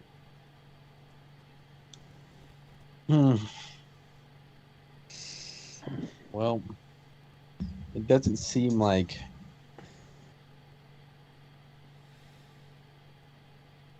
it's. You guys recognize the voice from the end, right? Mm-hmm. Yeah. It's something we've come across before, but I don't think it would be any god that we've been involved with. Maybe. It might be the raccoon god. Maybe. I don't know. Maybe. Actually, we've heard the raccoon's god's voice, so I guess we'd recognize it if we heard it again. Well, this one felt easier to understand compared to the first one, but the first time you heard voices and people talking, you were staring in a dream at an obelisk with his symbol carved on it. Yeah. Yeah, so I was like, I think the last voice was the raccoon god. The others, it sounds like, were snippets of basically bad events that are now set to happen unless we can prevent them in the future. Rami, would you be able to perfectly duplicate what Terry said? I tried to write it down, but I don't know how. It's kind of harder to put on paper. Raimi thinks on it for a moment and attempts it with a minor illusion. All right. It happened very recently. And considering you're an expert at this, I'll give you intelligence with advantage.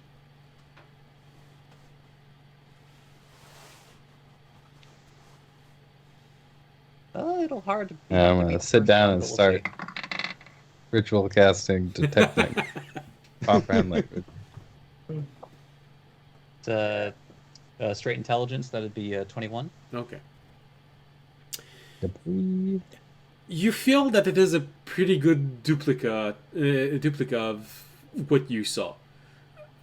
Although Terry's language has evolved quite a lot, and the more he speaks, the more often you start seeing constellation and not just simple words. So there is an element of, was there supposed to be a star there? Yeah, I think there was one, but you're confident that this is 95% accurate, at least. The D might be backwards. There might be something weird in the pronunciation, you know. Just like me when I started speaking English, no H after the T. He's spelling it how it's read, not how it's spelled. What Terry said at that moment was, I will not let you kill them.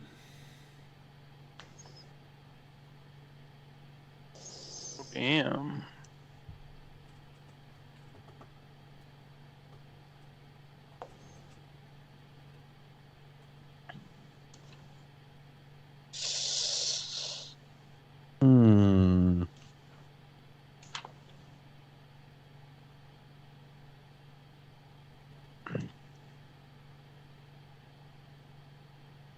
I have no idea. I'd like to imagine just Tobiyashi as Fisher was doing his thing for a moment, just like staring at it, and at the end of his own 10 minutes, just like, Nope. No, I just go back to looking at this guy. I'm like, I don't know what that says. I will say about that dream, I think it was more of a warning. I don't think it's something we should take. A premonition. Oh, like I think those events will happen, but we don't if we can't prevent them, but we don't know when and we don't know the exact situation. So they're not something I feel like we should let us affect our mind, especially when we're going into such a dangerous quest now. We need to focus on what we're doing and kind of what's on hand and just keep in the back of the mind that this was a warning and that, they did say that these things were preventable, just that they would happen unless we prevented them. So it's just, something to keep in mind. Guess that means all of us need to get better. Or, I don't know. Yeah. Maybe it was something trying to The best us we break can our be. will. No, because it was from the raccoon god, I'm pretty sure. Yeah, And so they're on our side. the raccoon god's on our side. Yeah, I think it was just a warning, kind of letting us know what might come if we fail or are not able to prevent things. Yeah. I should mention, before I had that dream, I had a different dream about essentially what could have possibly been a god or the being that we're now looking for, getting captured originally. Okay. I Anything useful? I was in the aftermath of like a big battle, and there were a bunch of people gathered around a light.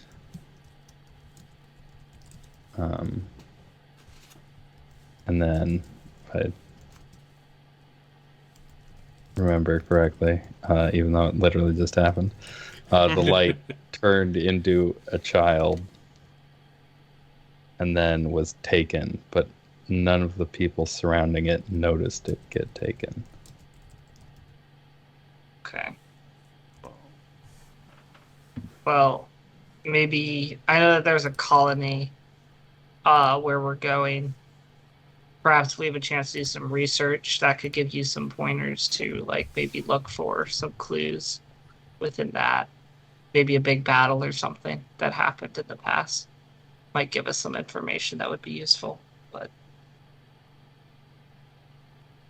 I don't know. Mm-hmm. I don't know what else we can do with that right now, at least.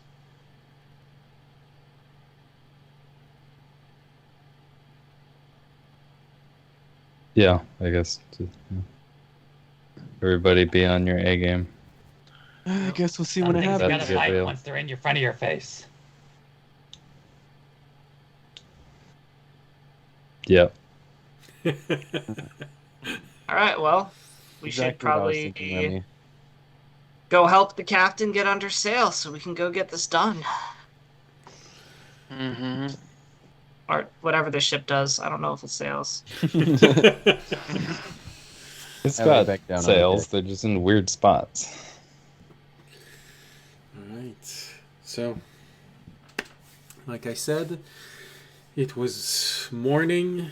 Tobiashi looked at the last few stars as they were disappearing. This feels like a good moment to take a break. And I also feel like my players want to take a moment to write down some stuff and want to tell me, what the heck did you do to us? So I'll give them a moment for this and we'll be back after the break. No one's saying anything about... Yeah, so much for a restful night. I tend to torture them a little bit with dreams. This is why the single most important element of their character creation was you need to have a character that can dream. I couldn't have tortured them otherwise. All right. Which is obviously why I picked a robot. And why I told you that you can dream if you want to. The book simply states really that you bad don't at need it. it. Yeah, this is why I did not have problem with elves and Warforge. Why? Because it simply states that they do not need to sleep. But they can if they want to. Alright, so we're gonna go with duck sounds. I know Valenvy will be happy for the duck sounds. So, see you back in 15 minutes. And bye.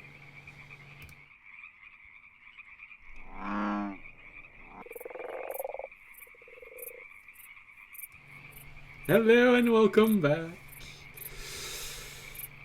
Hope you had a pleasant break. You had time to empty your bladder, your bowels, and get something to refill them. As you can see, my players still haven't recovered. They were just talking about blowing themselves up. So the night was hard. I've already been blown up.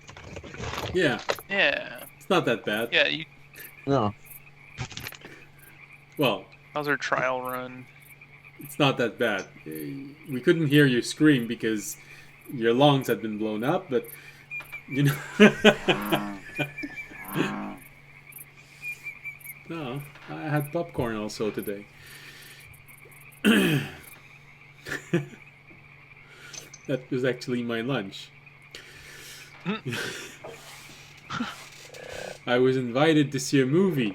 I was told there would be dinner after. Well, lunch. And there wasn't. So, popcorn was my lunch. I mean, depending on who you ask, it's filling. Not a small popcorn, because I thought there was going to be lunch after. Alright, so. Enough with the duck making fun of you. As you all wake up on this... Well, you're all awake. Good lord. I really should have a way to bend down the camera so you can see. You know, it's a lovely morning. The sky is nearly clear. The temperature is a bit cold, but you know, you've just went through the equivalent of Halloween. So it's supposed to be slightly cold. And it's windy as heck. Wouldn't have it any other way. 3:15. Don't we have a dome over us? No, it's a sky dock. There's no dome. Oh. We haven't left yet. You know, I rolled 5, 15, 3. The one in the middle is always We haven't wind. left yet. No, we're in the Skydog still. I think it happened 3 times that I rolled low for wind in the entire campaign. So, the sun is rising and activity is starting up again. The captain gives the word to prepare to leave dock.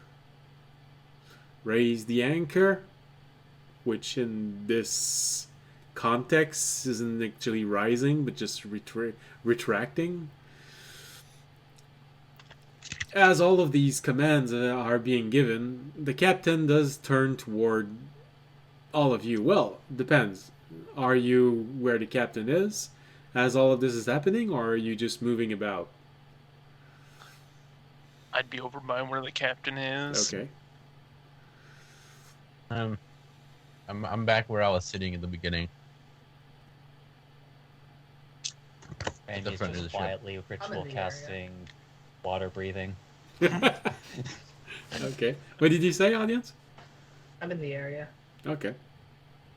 Well, as the ship slowly starts moving, the captain does turn toward Remy and says, I think that this is something that someone of your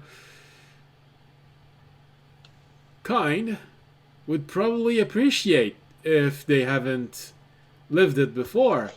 I suggest you join your friend Tobiashi on the observation deck as we leave the port. I feel like the dots are like coming together for a moment, and suddenly there is a cloud of smoke where Rainy used to be. Did he also learn how to use Misty Step?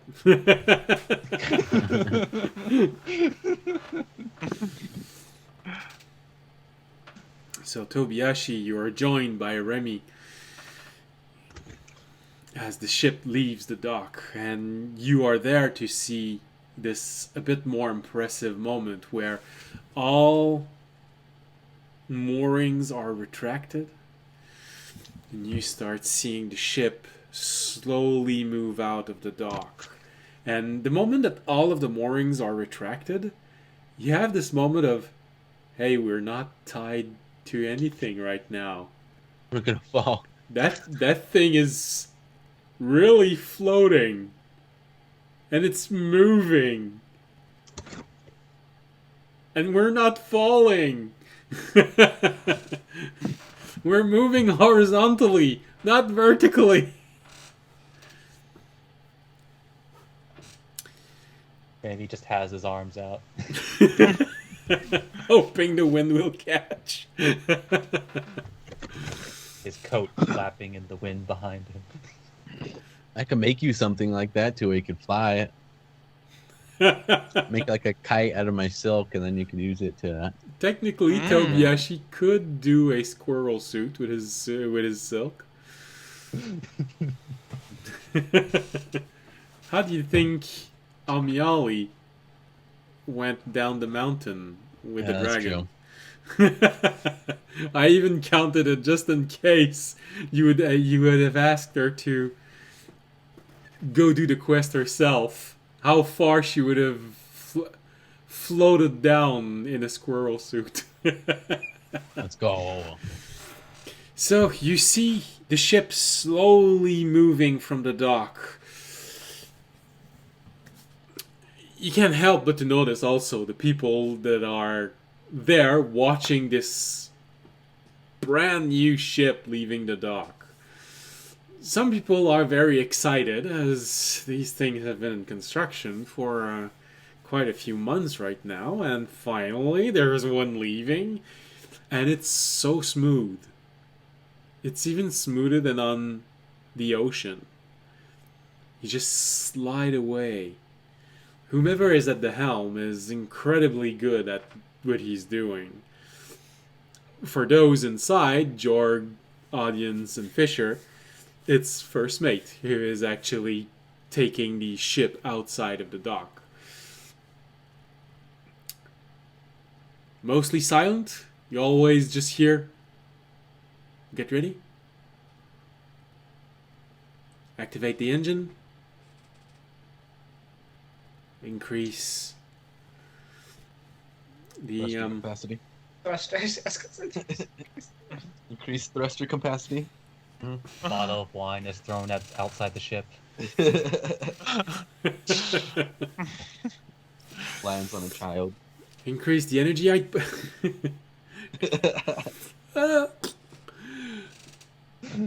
Increase the energy output. Good. We're off. Woo! Did you think about... Never mind.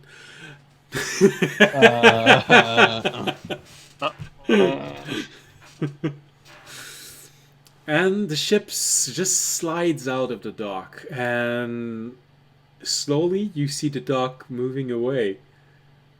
Away. Especially for you, Tobiashi and Remy. You see the dock going away. And away.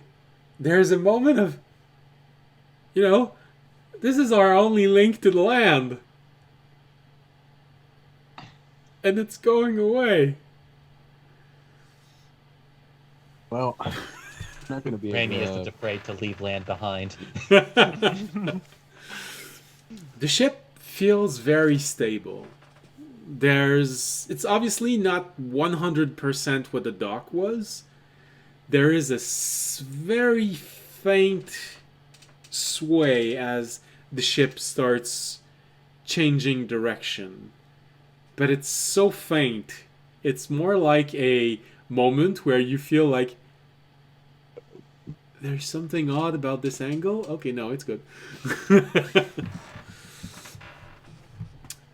And then you see those two massive sail unfurl on each side. It's actually more of a long pole that simply splits, opens up, and it does a bit like the fins of a fish, but it's so much larger and it starts catching the wind. From inside of the command area, because you can't say the bridge, because technically the bridge is outside, but you can say the bridge. So for Jorg, Okay. audience, and Fisher, who are at the bridge of this ship, you can hear the captain just say, "Well, now, this is an interesting start. Smooth? No problem? No one ripped part of the dock by forgetting one mooring. And so now we're off. Well, I hope you're not extremely pressed for time, because moving a ship, getting a ship to float, that's rather cheap. Getting it to move, that's not as cheap. Requires a decent amount of energy to move it forward. Unfurling sails, well, that's cheaper. So, we have, I'd say, about 16 days before we arrive. How many days? 16? Yeah, just a little over 2 weeks. Oh, okay. That's Thank you, boys. approximately how much time they said it would take for us to get Yeah, back. that is true. Sailing life. Let's go. Which is much better than if you would have gone on On a a regular sailing boat? boat, which would have taken a year. We could have afforded a year. Yeah. That'd have been fine, I'm sure. Yeah. Sure, no big deal. Oh Nothing yes, bad would happen. leave Tobiyashi's spider in his room for a year. That's Oh gonna be my great. Lord. The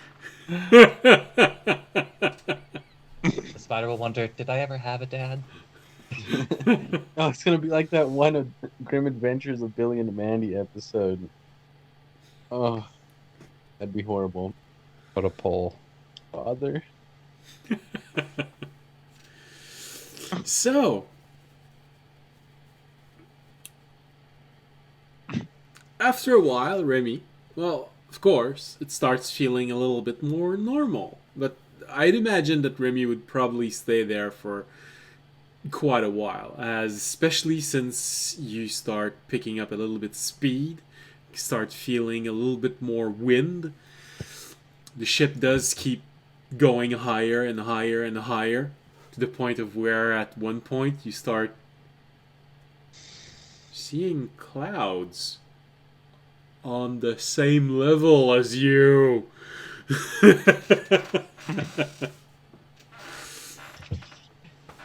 But it is getting a little Sees bit a chilly. bird. Sees a bird, noticing they're flying above the bird. And Raimi gives them the bird. Suck it, bird! Ah! I want to try something. Is there a like how most ships have like the front of the big like The key. pointy No, not thing key. that's in the front of the boat, right? Well, yeah, but this one, because it has sort of a train engine at the front, the outside deck is not as long as a normal boat would have. There's not that moment, that place where it goes up. Oop, sorry, went really close to the camera with this. There's not that place where it goes up at the front. It just Yeah. there is a raised part at the back there's the door right under it where you came, and then it just goes forward, but it goes slimmer and slimmer and slimmer. And you probably up to a little over the half of the length of the ship, and then it stops there. The rest is sort of this closed off, looking a bit like the front of a train part of the ship. Okay. Well, right where I'm at, is there like a railing? Yeah, of course. They Really? don't want Okay, you to fall off. All right. So what I want to do is I'm going to spend 10, 15 minutes sitting there making kind of like a squirrel suit, I guess. I was thinking more of like a kite type thing, to where I could fit it to my back. And then I want to attach like 30 feet of silk kind of like around my waist, and then hook it up to the side of the boat, of the railing. I want to see if I could get wind, see if I could fly. Well, I don't have a problem with this. The problem is that it's silk. You need something solid to make a kite around it. Oh yeah, I guess I'll do the squirrel suit. That seems more like something I could actually do, because I could just connect it to my own body again. Yeah, I'll do that. Let's see if that works. All right, so you are 5th level. No, you're 6th level monk. Is that it? Yeah, 6th level monk. All right, so you have 60 feet of silk. Mhm. Yeah, it's probably doable to have a squirrel suit with 60 feet. You'd probably just have something like 20 feet of rope left. Okay. Because you have to cover a lot of your body. You have to make sure that there's several layers of thickness, because you want it to catch wind. Silk is, after all, Kind of not goes known through for its ability to not breathe. That's fine. As long as I'm tied to the boat, I think we'll be okay.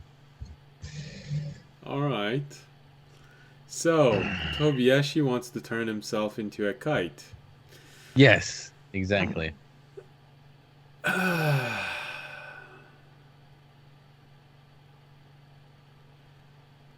Doing it with Remy right there. Yeah. I'm just hoping that Remy will not see Tobiyashi breaking off the boat. So Jorg can turn into a bird and grab Toby, or not Toby, Bye. Raimi. Hey, there's a kite outside. No, it's Tobiyashi. Didn't the captain just give us something? He gave me an to orb, use yeah. if we fell off have the a- boat. A little orb thing. I don't know what it does. Yeah, but how do we get back to the boat if we fall off? Like if you I won't fall off. Don't worry about that. okay. Oh goodness. All right. So how do I make this? Well, first I'll have you make an intelligence roll to make this suit properly. If you don't roll high enough, then there's going to be a whole lot of problems. Said intelligence? Yes. You're building 19. something. 19. All right. 18 plus 1. All right. So, Remy, you see Tobiyashi starts weaving silk around himself and slowly turning himself into a flying squirrel. I mean, I'm sure there's a whole lot of things you could say to him, but I guess it looks like it might work. This is Raimi's entire interaction, just the entire time that that Tobiyashi is putting this together, just constantly. All right. So, eventually, Tobiyashi ends up having an interesting squirrel suit done. You know, it's a little bit warm. There's, after all, 60 feet of silk. Each segment of 10 feet is 2 feet wide, so it's a good amount of silk. Remy, you have a feeling that this is borderline stupid or brilliant. I guess you're gonna know which one it is in a few moments. You tie up what's left of your silk to the railing.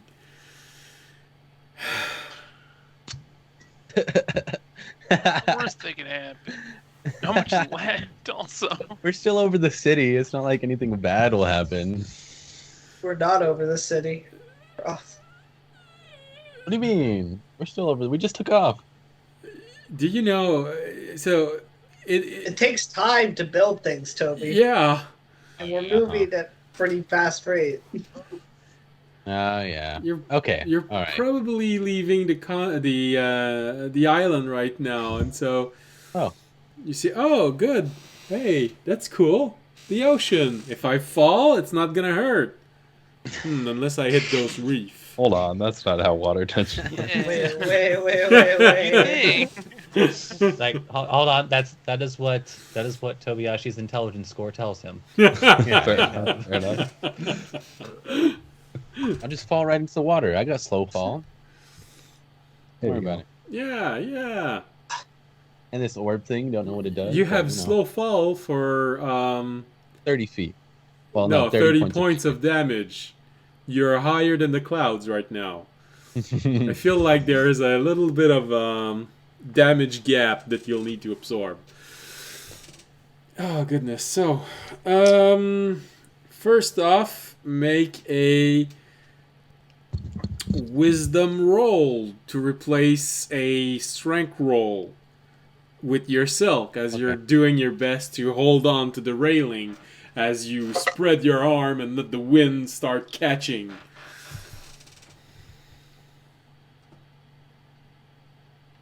of 15 plus 6, or 21. Not bad. All right. Now you feel confident. You have the railing properly. You start feeling this pressure going against you, and you have this moment of, oh, yeah, that's going to be great. Let's go! But you're not exactly lifting. Okay. You have this moment of, maybe I need to jump off. Maybe. A, Can anyone stop him? a squirrel suit is not a kite. It is Only not a Remy is hang there. glider. How what? You see... Oh no, Remy, you see Toby kind of like looking over the edge. Oh, Kind of looks back, looks at his suit, looks back, looks at his suit again. Oh, we're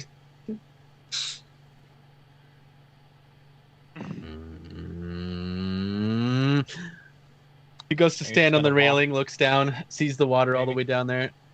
Ramey's going to walk over and he's going to nick Tobiyashi's skin with his bloodhound dagger. Ah! Wait, what does that do?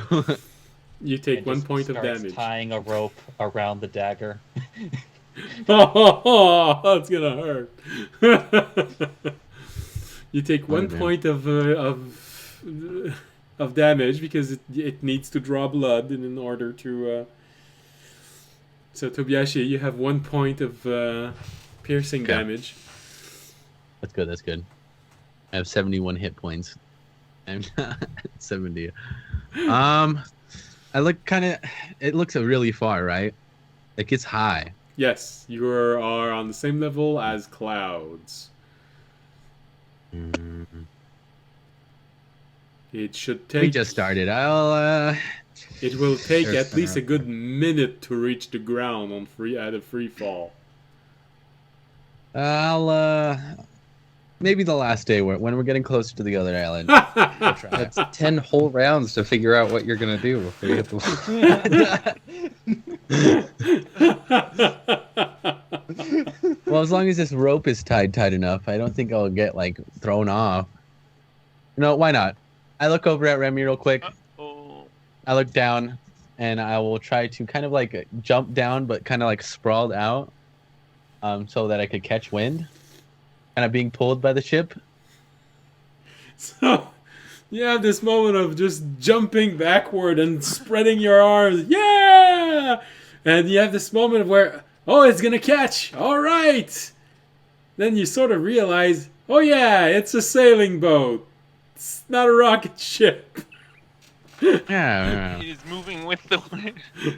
I'm just moving with the boat now on the side, catching a little air. So you jump off and you have this moment of hanging, and then Jorg, audience, and Fisher, you're inside of the ship, and then you hear.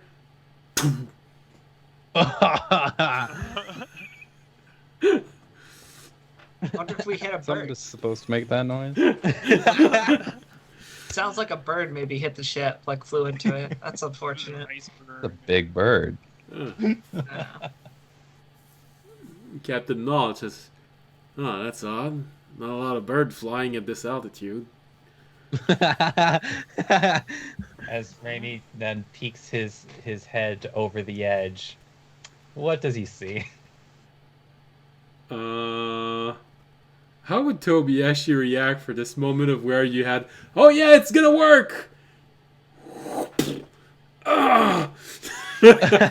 I guess I'd kind of just be like sprawled out on the side of the boat real quick. And I kind of look up. I'm like, well, I'm not dying yet. I guess I would look up as soon as Remy was looking down, kind of like just on the side of the boat like this. You just hear a gruff voice. What? I'm fine. Everything's okay. Just as I planned. And I'll start grabbing onto the rope and pulling myself back up onto the deck. You're lucky you rolled so high to maintain that grip on the oar. So. The squirrel suit is made well, and you held on good.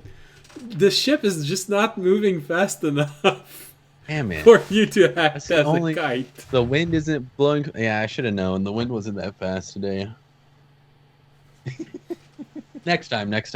I start pulling myself back up on the boat. Also, Raimi just slowly starts to untie so the rope around his dagger. Oh, I thought you were untying myself. So- I was about to be like, what? you have to remember, the ship is moving in this direction. The sails are unfurled, which means that the wind is blowing in this direction. Oh, okay. And you just jump like this. The way that you have done this, the ship needed to carry you fast enough for you to fly, because Yeah. the wind would have pushed you forward. I just imagined we were going faster. Oh no, it's just because the wind is not going in the right direction. You would have been blown forward instead of being Yeah, dragged that's true. right. Damn it. Next time. We'll try this again. I get back on board, start unraveling my silk, putting it back inside me. When Tobiyashi arrives in, he has a large red mark on his forehead. Remy, Toby? You guys hear that noise? nothing happened. Toby, Oh, you did you guys see get up any there? large birds hit the boat while you were out there with Remy? We heard a lot of thumps. Yeah, it was one of those skyfish that the captain was talking about. Oh shit! Yeah, Wow. yeah. That's I almost cool. caught See him. one. No. You almost caught him? Yeah, with my silk. Right.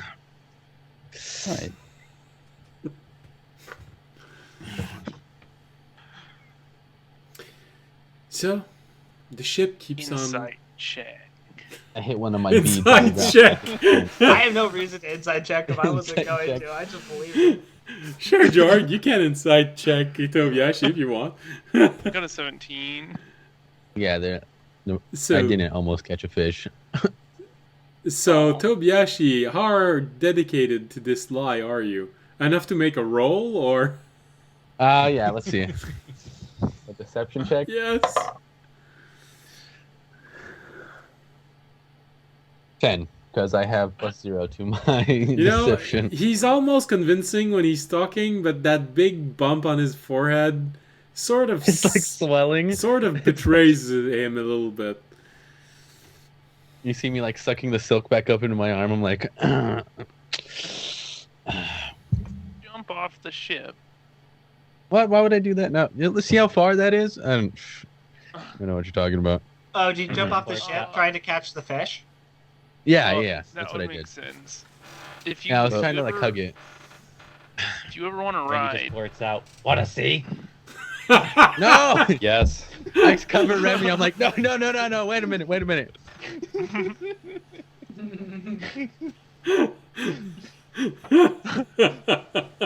What, are you like restraining his arms or something?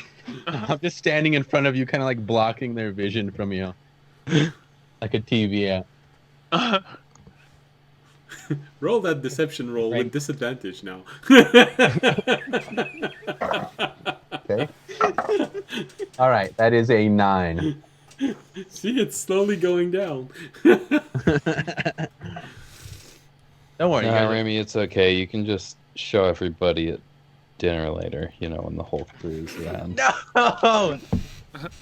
I also need to record it. I haven't made my daily upload to GnomeTube yet. Send it back. The I walk gnomes away would flustered. probably love this. if you want to fly, I'll carry you. But that's cheating. You have wings. Yeah. Still fun. That's cheating. I have wings. You notice that there's a deckhand looking at all of you.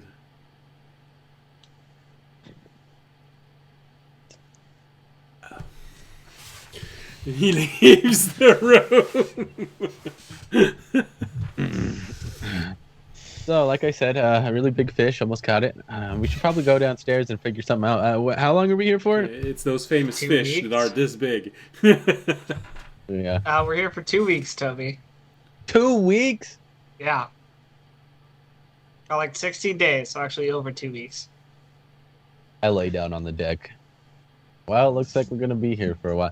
But yeah, It's gonna be fun. Yeah. You can learn about shipping. Knots and sails and engines. and engines. Yeah. Yeah, this Yeah, ship definitely does sounds have best. an arcane engine inside. Actually, I could tell you guys exactly how they made them. Let me pull out my scroll. No, I'm just kidding. Hey, Yeah. figure out a skill you can improve on in your time top, Toby. We have 16 days. Yeah, well, there's not much to climb out here. I'm already good at that. See, What, I'm no gonna drinking? become a master of dragon chess. On it, Dragon chess? Yeah, dragon chess. Really? No, I want to play. Yeah. We can. That's fine. We can learn together. All right. We could do that, and then I need to do something different. We got to change something that we're doing because obviously people are gonna die. Okay, I don't think we're gonna change what we're doing on a boat, Toby. Well, I gonna mean, lock- like change we're gonna- us. Like we could like self-reflect for 2 weeks. I don't know. Do you like, want to do an meditate on hour it. of self meditation and reflection, Toby? Yeah, like every day we could do an hour of self-meditate. All of us. All right. we We'll do do it. an hour of self meditation and Idea. reflection every day, Toby. Yeah. So now we have a daily schedule. It starts You with could 1 teach me hour of meditation. we could both learn languages too. You could teach me how to You- speak You primordial. want to learn how to speak Terry? I mean, we could do both of them at the same time. Both learn how to of speak them. Terry and learn Learn how to speak primordial. Terry. Because I need to learn primordial. All right. Yeah. I mean, we have time. Yeah, sure, Yeah. I'll check on my tiny blob in a jar. It's shaking right now. Damn.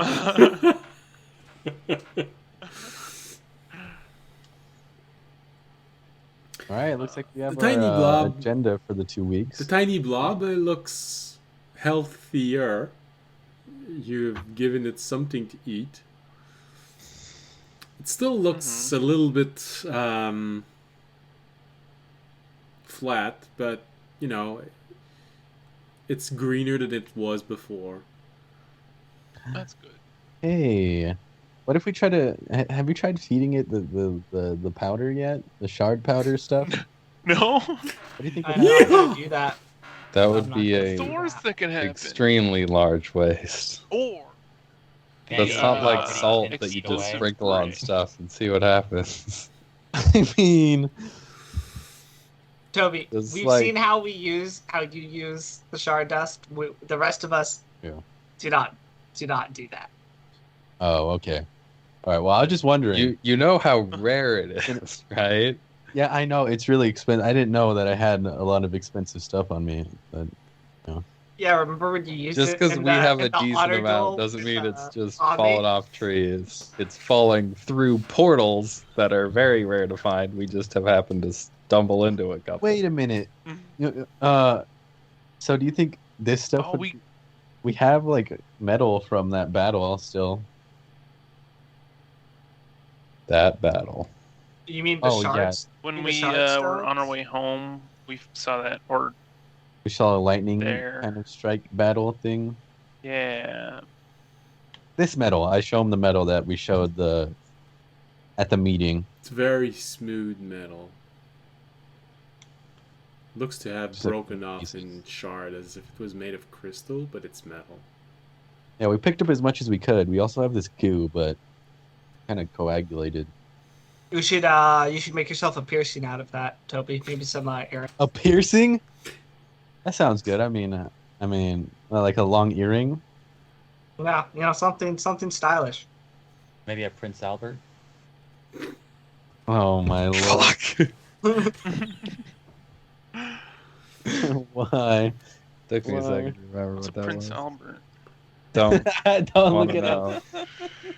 So you're saying I should not Google it, but if Control Shift N is I mean, we could. incognito I could try to feed it to my elemental and see if something happens. We do have a lot of it. Or you could. Whatever. Or like make a weapon with it. Oh, I know what a Prince Albert is. What kind of? Are you a smith, Toby? Do you know how to make a weapon with shard dust? I have proficiency in an herbalism kit and a pan flute. Yes. Oh, Whatever true smith needs. Toby, I would maybe just wait to give it to someone at the garden when we come back. Do you want to make some kind of weapon out of it? all right. Wait for that. All right, we grab a piece of wood off the boat and then we stick it on the end. I could like put it. I could stick it in between the fist, like the knuckles of my gloves that I have on. uh-huh. Okay, guys, we're on day 1. How worried do I have to be about you guys for the next 16? I think I'm already going sea crazy, Captain. They are crazy. Like I said, I'm just gonna be I have scurvy now. studying this interesting language. Where are the oranges? That's not at all extremely complicated, and it's probably going to take much longer Alright. than 2 weeks to learn.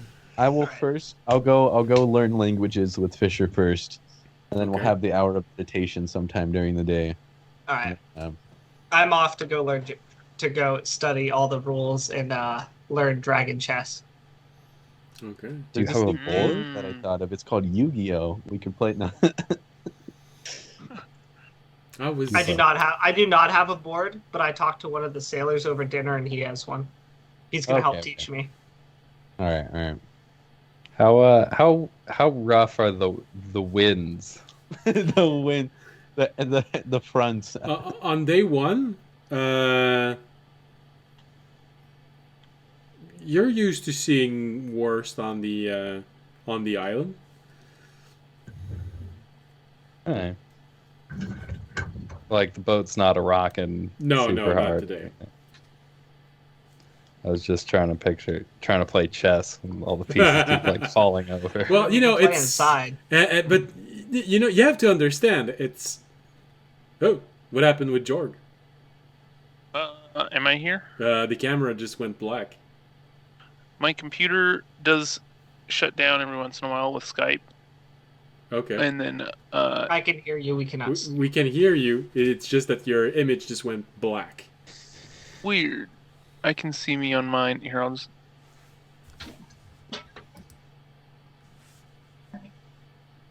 Still black. Yeah. It is still black.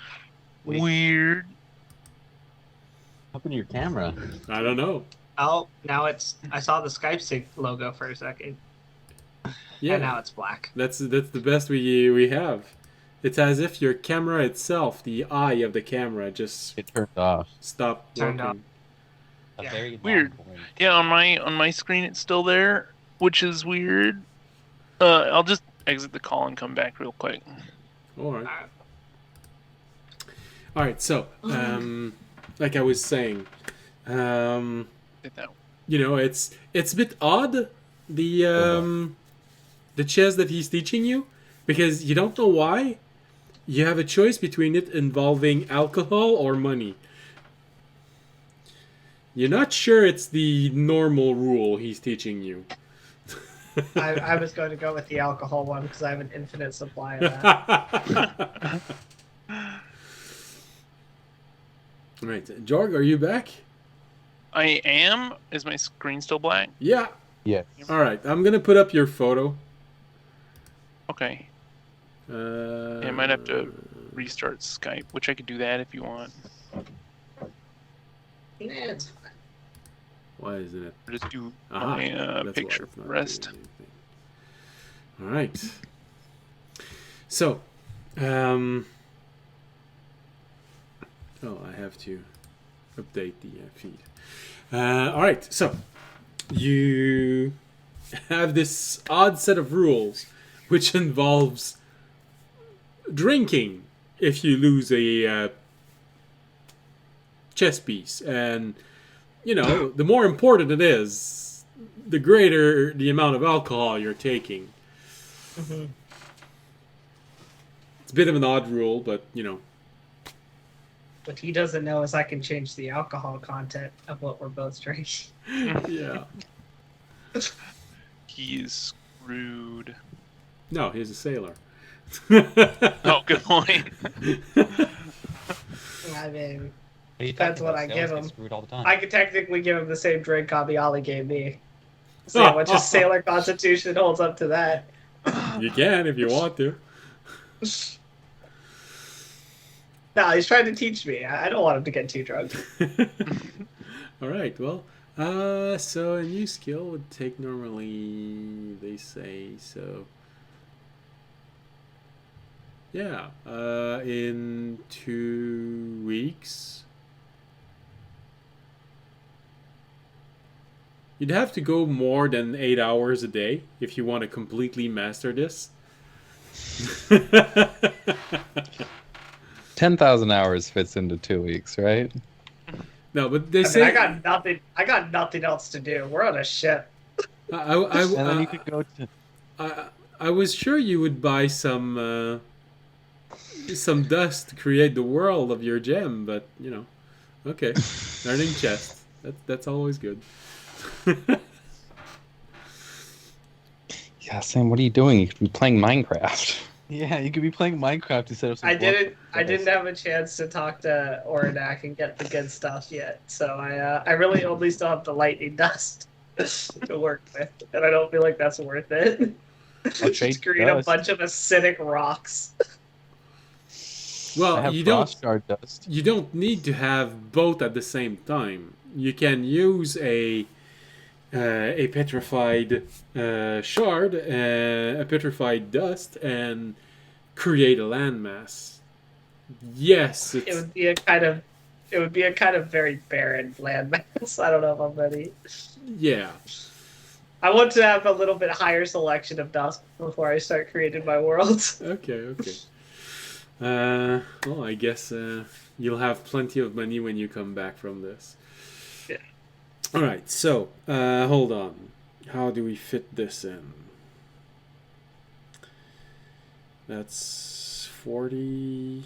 That's 48. And that's how odd 56. a professional chess player now and around the world. Well, they say that you need to dedicate 200 hours to something in order to learn it, not master it, just learn it. So if you go at this 8 hours a day for the entire 2 weeks, you are 2/3 of the way there. You're starting. I would say I'm almost confident. I'm close to confident. You're starting to. I'm sure your Yeah, go ahead. I'm sure your teacher doesn't have an actual job on the ship and can definitely spend hours. No, I didn't think I was actually going to master Dragon Chess. I was more just going to learn it so I can play it. Well, learning it doesn't take too long, and you can even take notes. Okay, this piece, this is what they can do with this one. This is what I can do with this one, and this is what happened. And oh yeah, I can use a breath weapon for this.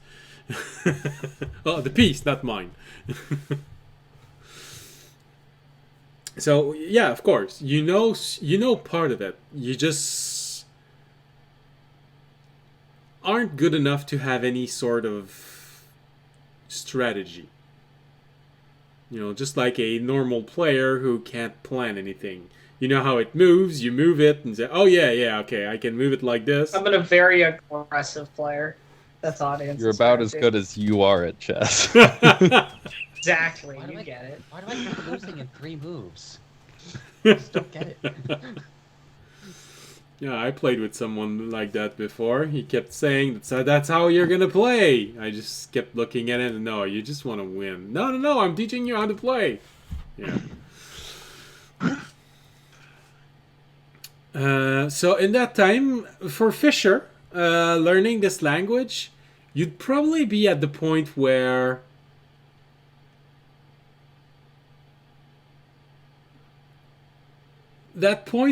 you can understand more than you can speak it. Mm-hmm. You know, you start having a familiarity with this and start recognizing, okay, so that's star, those are constellation. The constellation are a bit complex for me. I'm sure Terry won't mind talking to me. Just stars, no constellation, the long way around. And, you know, you recognize many words that he says. Any words that are too complex, you sort of have a moment of, I don't know that word, or, oh, I feel like this. No, that doesn't make sense.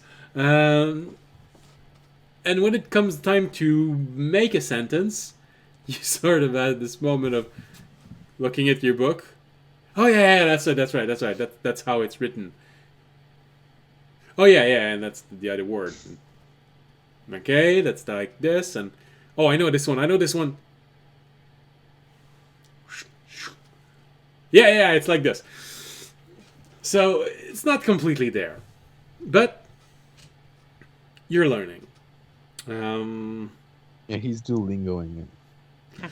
Tobiyashi, you're trying to learn Primordial. Is that it? Yeah, with the book that I have. All right. Well,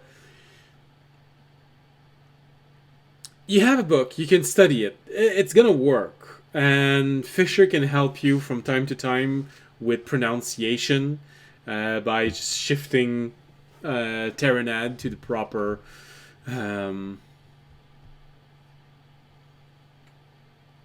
proper language. So you'd be able to learn some things from it, but just like Fisher, probably just a little bit less because it's not an actual teacher. You're self-teaching. Well, you're self-teaching. It's not a teaching. Good question. Can I use my mask to help out with it? Well, your mask gives you a written translation. That's why I said Fisher helps you with pronunciation. Yeah. But your mask can't So, like, help if you I- with pronunciation. Yeah, so like so it would just help me to be able to like spell it and stuff like that. So like if I was talking to my ball, I'm like, say this, and then I would see it written in common, and then I would hear what he said in Primordial. You'd have a very, very thick accent when you're trying to speak its language. Okay.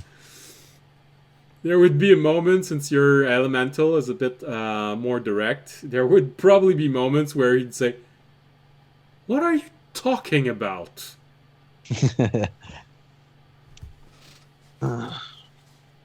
You can't say this. This is rude. And that doesn't make sense. But there's evolution. Jorg, is there something you want to do for the 2 weeks? Is Jorg back? Nope, image is not back. Alright. Image is not back. Not that I can think of. Oceans. Potions. I mean, yes, if I could get... I can't scrounge for materials up here, though. Do you have any? I guess not. Have you not been foraging? No, I talked about it before I had the kit, but then We have the mushrooms. yeah, I could make some psychedelic potions. And he has a dog, which specifically gives him advantage when he goes foraging, but he hasn't used it yet. Yeah, there hasn't been great opportunities to use it. What do you mean? You got another week a little earlier on, and you decided to go on a mushroom trip with Tobiyashi instead of gathering herbs. Okay, yeah, I guess I didn't think about that then.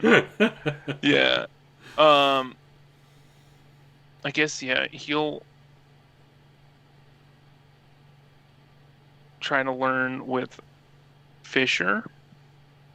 You want to learn how to talk to Terry? Yeah, it looks cool. Uh-huh. Or I could learn a Can you language that speak nobody it? has. But I don't know if we have... Speak it? Do you have an ability to make starry shapes in the air? No. So he's stuck with the drawn version of it. He takes a page and he draws stars. Draw all on the it. stars. Hopefully it's not three-dimensional. You just see Jorg putting his finger in the ink and... Is that it? Yeah, that'd be a quick way of doing it. It reads "fuck you." You look at Terry, who's just looking at you. And there's a moment where George feels, "Oh, I probably didn't write it right." And then, sure, you have this moment of, I don't think he realized he can't see what's written on the sheet of paper. Yeah, that's what You see it. I was like, there's a reason I haven't just...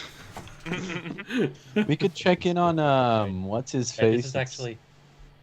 this is actually the part where like maybe Raimi can help, because since Fisher actually announced that he was going to do so, Raimi was actually going to attempt to learn the language as well, Okay.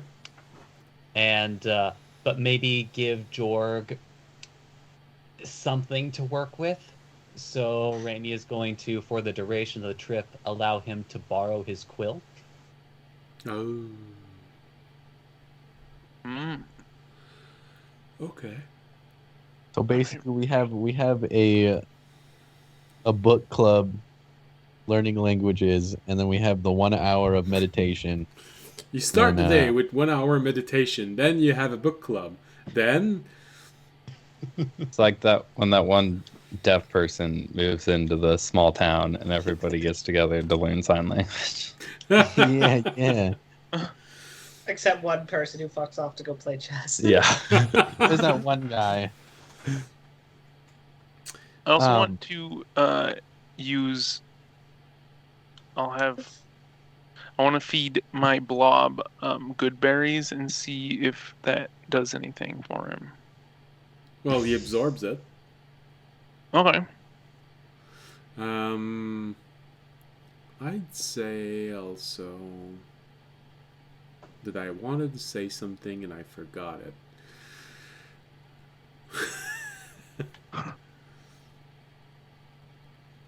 There's something for you. It was something about you, for you, and and then it just popped out of my head. Was it about the quill? Because that was around the time. Yes, when you... exactly. I was gonna say, if you want to know the tool that Remy is allowing you to use, it's on. I put it on RD&D Beyond. It's the Quill of the Illustrator. Ooh. It has special properties. But the most important one for at least Jorg's purpose in this present moment is that it creates its own ink, which just so happens to be a magical effect. Mm-hmm. Meaning that theoretically Terry could read it. Because we haven't tested it yet. No, we haven't tested it. That's true. So, let's see. Cool. 2 last things. Yes. I would get some of the holy water from Remy. As many as I could get from him. I think like 4.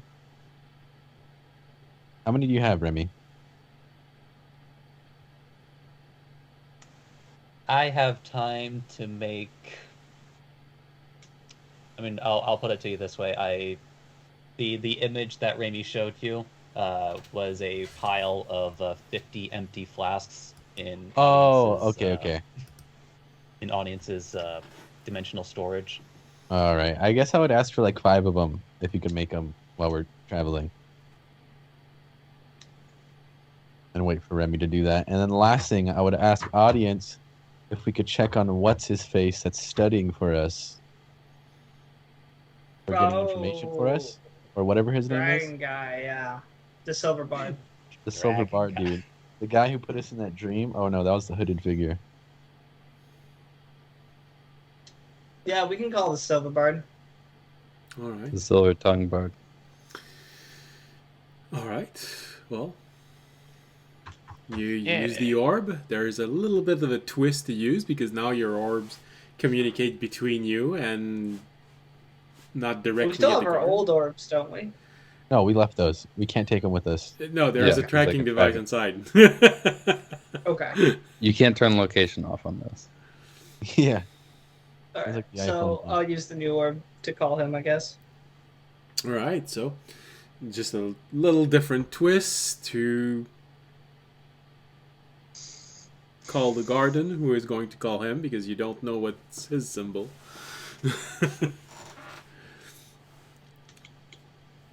He answers. Hello. Hey, it's been a bit. Just wondering what kind of updates on the research you have. Oh, different things. I mean, is there a specific subject you'd like to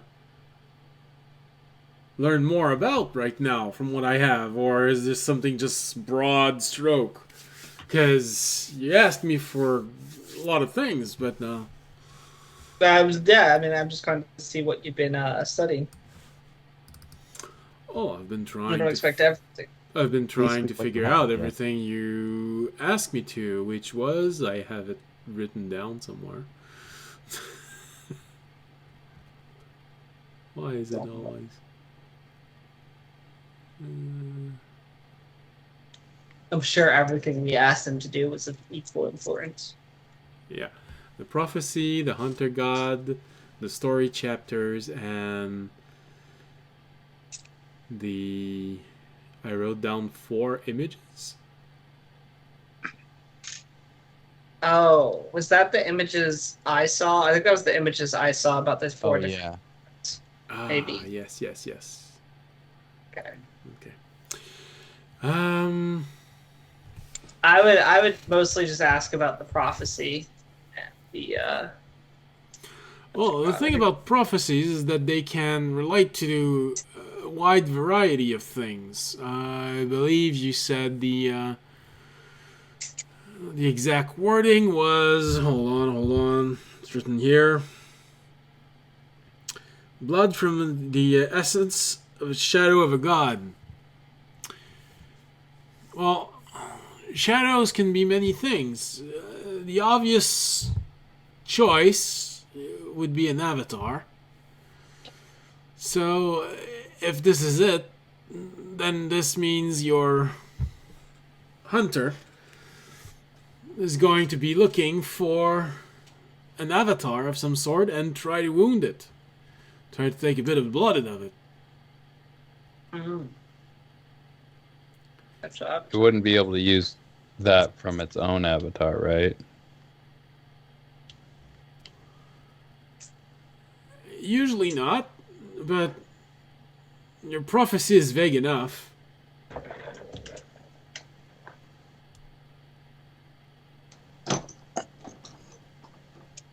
Alright, so look out for any avatars that they can maybe attack. Got it. Yeah, avatars can come in many shapes and forms. Sometimes you don't even know it's an avatar. So, you'd have to be very... I'm making it roll.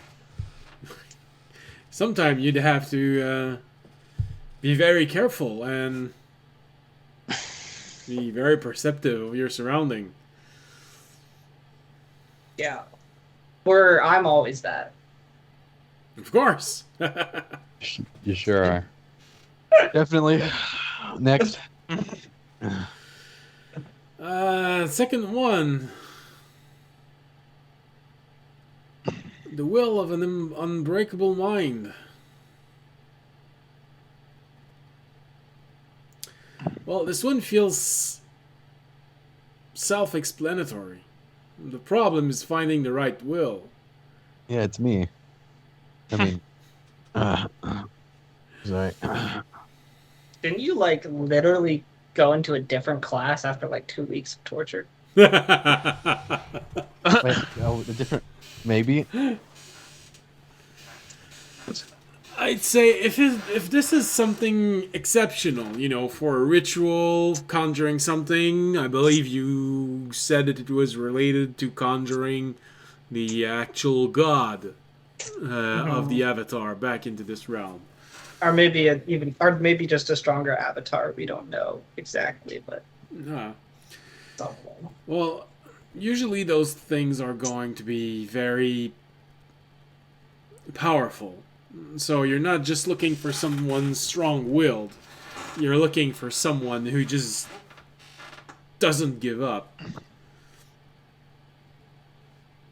Even if he's beaten down and hope is being robbed from it, he's gonna keep going.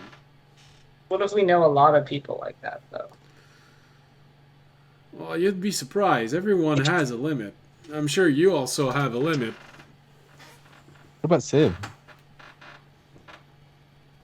I don't know if Sip has. I don't know who has a limit. That's the thing. It's like we've met a lot of really strong adventurers that we haven't ever seen their limit. We don't even know what their limit is, so we don't know if they have a limit or not. Also, how would you I think they're gonna be take their will?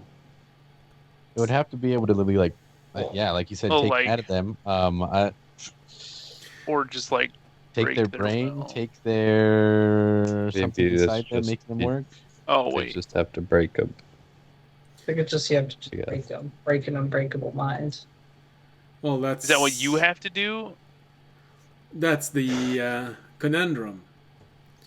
Yeah.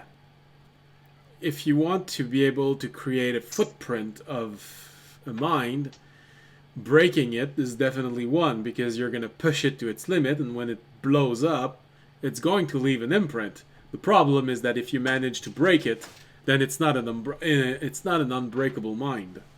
Yeah. So they have to be able to extract it while keeping it unbreakable. Well, It okay, seems okay. like more their problem than our problem. My question is, what was this prophecy for, anyways? Like, what is it to? Like, what is going to happen when this happens? We don't exactly know. We were just given this prophecy by the raccoon god, so we assumed it was important. I believe that that's what it takes, or that's what it's going to take for the hunter god to come back. Something along those lines. Oh, That's what it needs. Okay. Or that's what it will be looking for. If I'm not mistaken, I remember correctly. Yeah, I'm looking for this exactly, the exact wording, because you gave the exact wording to the bard, so he has it in his note, and I have it in my note. I just have to find it. Yeah, that was a long time ago. What was exactly it? Or does anyone else have it? I guess What, Yeah, the right. I want to prophecy? hear it. Yeah. Uh, See. the hunter has awakened 3 trophies. Will it seek the essence from the shadow of a god, the will of an unbreakable mind, a feather hidden within a dream? Only then can the blood of the sacrifice be accepted. So there's also Mm. there's definitely a fourth component there too with the blood sacrifice. Yeah, well, that one seems pretty explanatory. It involves a sacrifice. Someone's gonna get gutted in this. Yeah, but we don't know if it's any blood or if it has to be special blood. Well, usually it's something that has importance in it, so maybe the person gathering the objects, maybe a person of interest that they might feel is important, an enemy. What if it's all of these things in one person? They would be. It's I don't 3 know. trophies it will seek. Which Yeah, kind that of says that they're in makes it different separate. people. Yeah. I mean, I'd like to think they're all just talking about me, but I mean,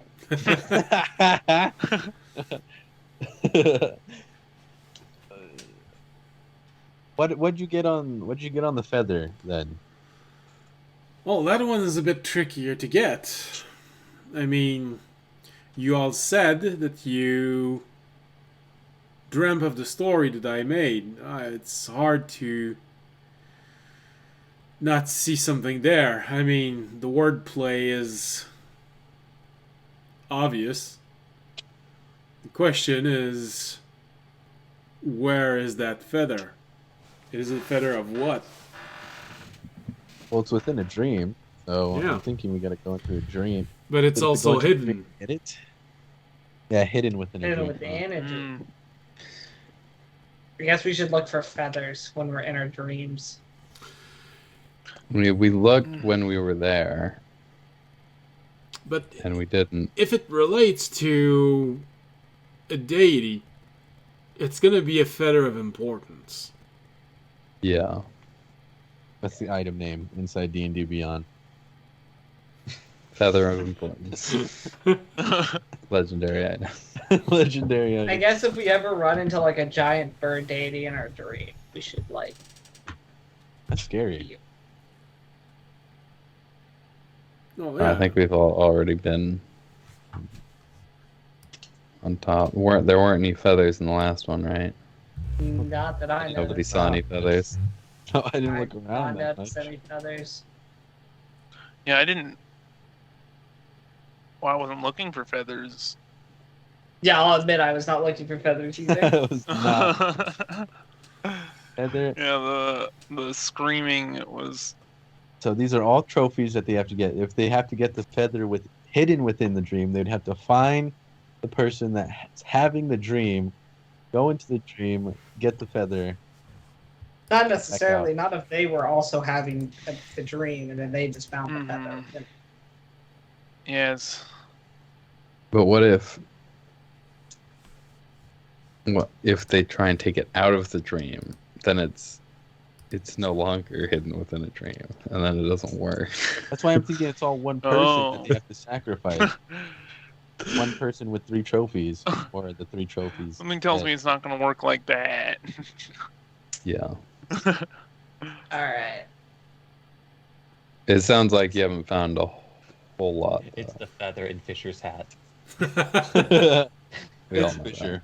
that. It's Technically, that is a feather that comes from a dream. Oh, yeah. Yeah, why do you think I've been holding on to it? Yeah, Fisher gotta keep track. It's gotta not keep just because it looks awesome. And how. Well, no. The thing What, about Toby, you want to say prophecies- something about my hat? just sound like a non-emotional. You said, yeah, it's just so awesome. Well, yeah. Because it's just objectively true. That's true. That's true. You know, Not wrong. I have nothing to say. Yeah. Well, the problem with prophecies is that unless it's been spoken before and a long time ago, possibilities aren't that numerous. I mean, there is no context. Usually, when a prophecy is being told, there are contexts, and sometimes the prophecy will be repeated in a different context. Now, that helps to narrow down what it might mean, but for you, you have only one possibility. I mean, it's clear. They're looking for 3 objects, and then a sacrifice, and then something bad happens, most likely. The shadow of a god. Yeah, Avatar works well enough for that description. I guess you could also go very literal. The shadow of a god. Oh, now you'll be in so much more trouble for that one. What if that big tentacle thing was the shadow of a god? From what you described to me, it seemed very physical and not very shadowy. Okay. How much are we paying this guy? That's a good point. Please help us. Yeah. The thing that I saw in my dream was a shadow. What dream? Mm. The one I had before we had our... Of the little boy? Yeah, the thing that took the child. Oh. Oh, maybe I don't know you if it need to was- draw blood from that. Shouldn't we not want to draw blood from it because then we have a component that they need? Oh yeah. We should Well, stop if we have anyone it, we from can drawing. protect it. Yeah, but then they could also they'd have 2 sources of it. Where if we don't draw it, then they have to get it from the. If they need those 3 things, there's always two things you can do. You can take them and Protect them. hide them somewhere, or destroy them. That way they can have it. I mean, the garden is pretty secure. I feel like if we bring anything back to the garden, that's just pretty safe to get in there. Yeah. Hopefully. I don't know. The gardens overall...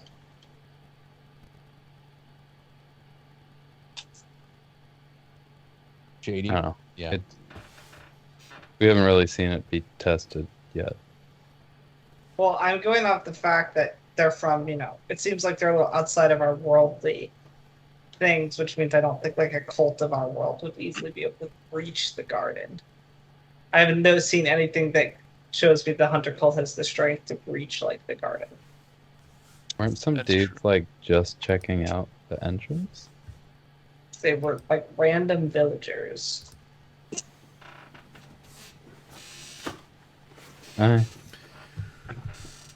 Well, someone with enough motivation can always manage to breach something. It's just a question of preparation. But you have to find someone, and usually breaching a defense from something that creates magical barriers, it's easier when you have someone in the inside.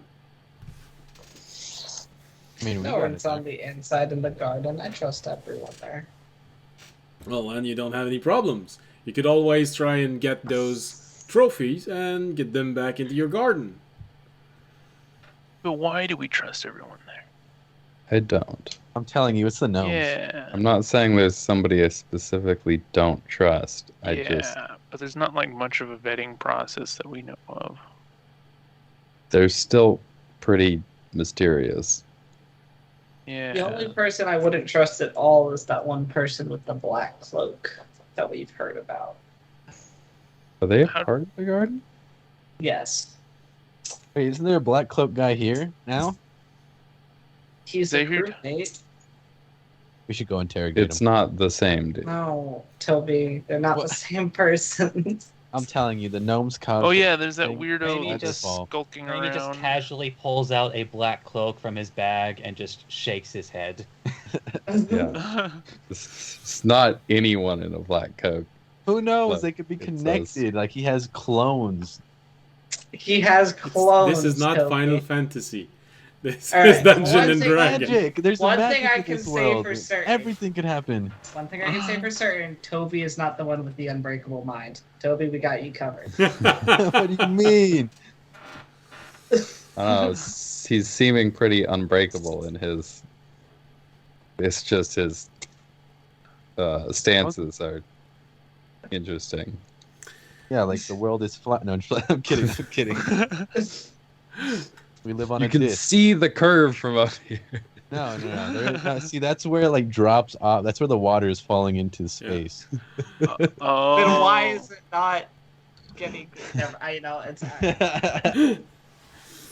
You can't talk, audience. You can literally create a world inside of you, inside of a gem. So create a flat world just for Toby. I mean, there's also one possibility that you all seems to be avoiding, and I guess it's understandable, but what happens if you push an unbreakable mine to the point of where it will make an imprint? Best case scenario, you create a martyr.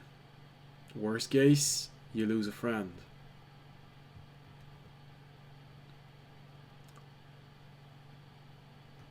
I was blown up. But you're still there. Yeah. See, it's me, guys. I'm telling you. So I'm confused.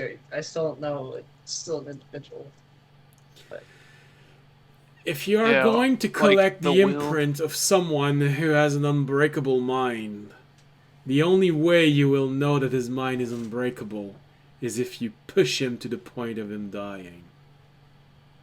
So if we are trying to collect the things so that they can't, Yeah, or We'd have to do that to someone.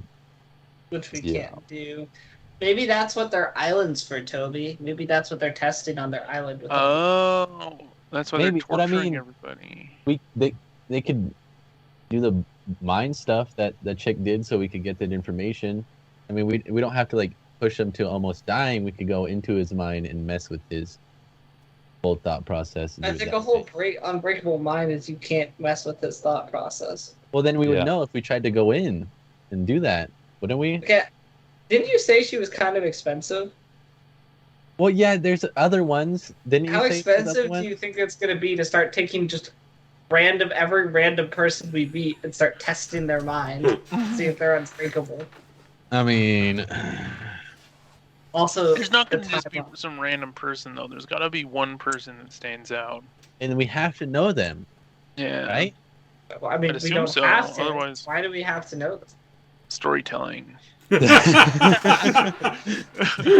Sorry. Rainey's just going to reach into Tobayashi's that bag, fourth wall pull over there. out a red flag with curious black lines in a particular orientation, and start burning it over the edge.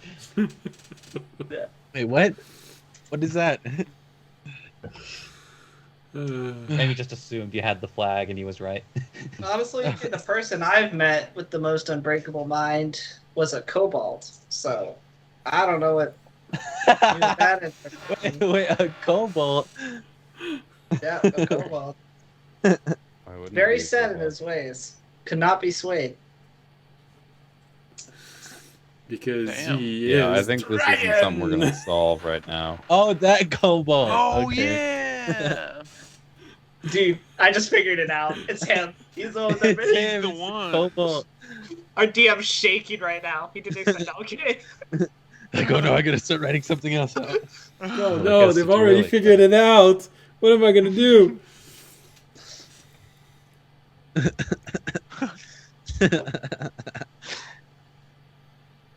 It's Terry. I'm calling it. now. Oh. Obviously.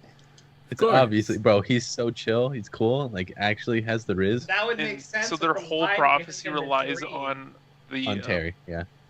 yeah, on the fact he's that in a the box. films give random Fine. potions. Yeah. As Terry said, I'm not gonna let you kill them in the dream. From what he Yeah. said, because they're trying to use him. Yeah. on. I pull out a tinfoil hat and wear it. Well, Yeah. All right. I think we should let our friend get back to his research. I think we're kind of going off on. I don't think there's enough solid evidence here that we can really do anything with. Yeah. Yeah, All I right. agree with Oh, you that. find that painting? Repeat. We did ask him. Repeat that. I Did you find understood. that? Have you Painting. found any?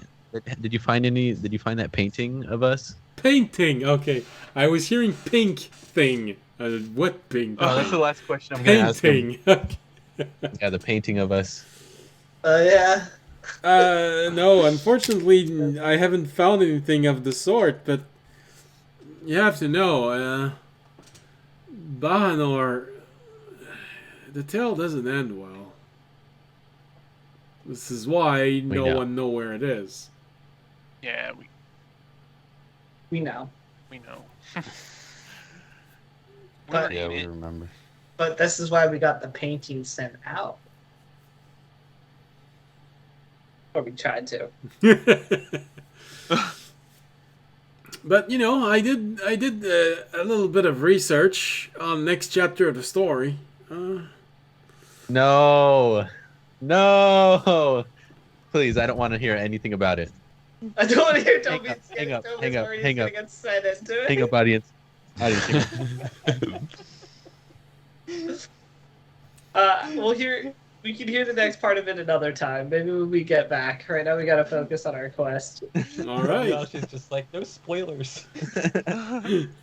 Toby's like, we No, don't have time. We don't to have get time sent for into this. Another, we don't get time to get sent to another world right now. I got enough. I have enough plate on my thing. Yes. Have enough plate on my thing. You definitely have enough plate on your thing, I have Toby. enough plate on my thing. It's so bad he's losing his English. Alright, so Alright, I'll hang up with the dragon for the Silverton part. see, he did some research. You just don't He want to did. hear the research he found. No, we looked a little bit. The Not yet. avatar part was helpful Yeah, because we're literally about to run into an avatar, kind of. we are. Well, if we rescued the person, they're kind of an avatar. Well, I'm actually not exactly sure what they are, When the world needed the most. Sorry. but they might fit some of the distinctions of what we're looking for. Yeah, maybe. Mm-hmm. Alright. I believe the last thing that I was told wanted to happen was Remy wanted to explore more about the cube. But since we are 25 minutes over our time, maybe we'll Are we? start with... Yes, we are. Although I am curious just to know now, it's just like, how does Terry react to like Raimi even being in the room during the linguistic studies session? He doesn't move toward you. You get the feeling that he is always very apprehensive of everything you're doing. You have to remember how he describes you. So I know, I get that. It's more just like over the course of 2 weeks, if that behavior like modifies in any way.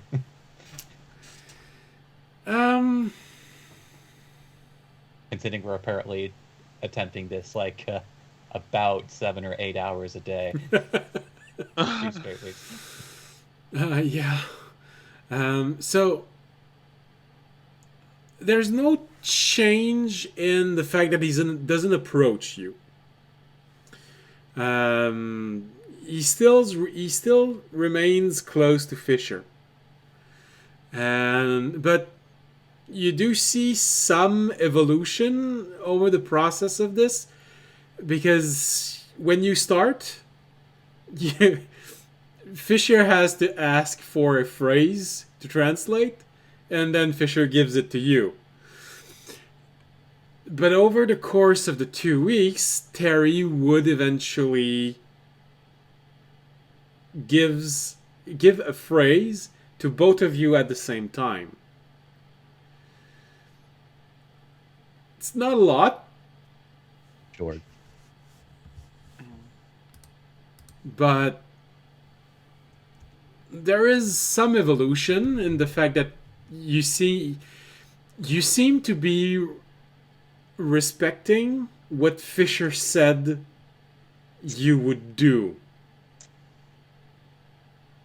But the moment you try and approach him, the moment you try and take something that is closer to him than to yourself, immediately you recognize a defensive position. He has that moment of... and you know that he can spit acid, so... Whenever the claws come out. It's not like he's seen a bird eat any. Like, he's never met another species, so why does he. Like, I guess it's just when instinct. Thing. You remember when we were first journeying out to the mountain, and like our entire camp got attacked, or like attacked, and there was like that illusion and fear double spell thing going on. Mm-hmm. Started attacking Oh, one another. yeah. He got hit with that, and his thing was Raimi, just burning the world. Yeah. I believe So- just starting from the fact that Raimi has talents. So. Yeah. Is it? That makes sense. I forgot about that too. Yeah, he only ever knew Raimi as the knife fingers guy, and then Weapon had a appendage. nightmare where he burned the world. So You had I the wanna play plant the- zom. You had us all being infected by like plant things and turning into zombies. Or Yeah. something. I want to play the pan flute for Terry. Well, you can if you want. Let's see my performance roll. Okay. So if I have proficiency in it, what does that mean? You add your proficiency to it. Yeah. wow, what? No way. Wait, hold on. I, the rogue, could have had even higher rolls. 17. Okay. Well, he recognized that you're making sound because the sound is so different than the ambient voices around. He manages to recognize that there's something happening, but also, well, now since some of you can read the stars where with magic, it's more of a moment of, what's the sound?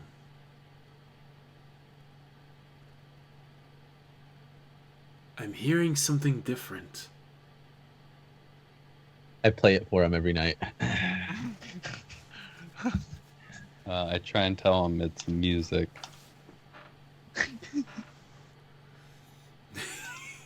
It's MUSI. Yeah. Yeah, I would even.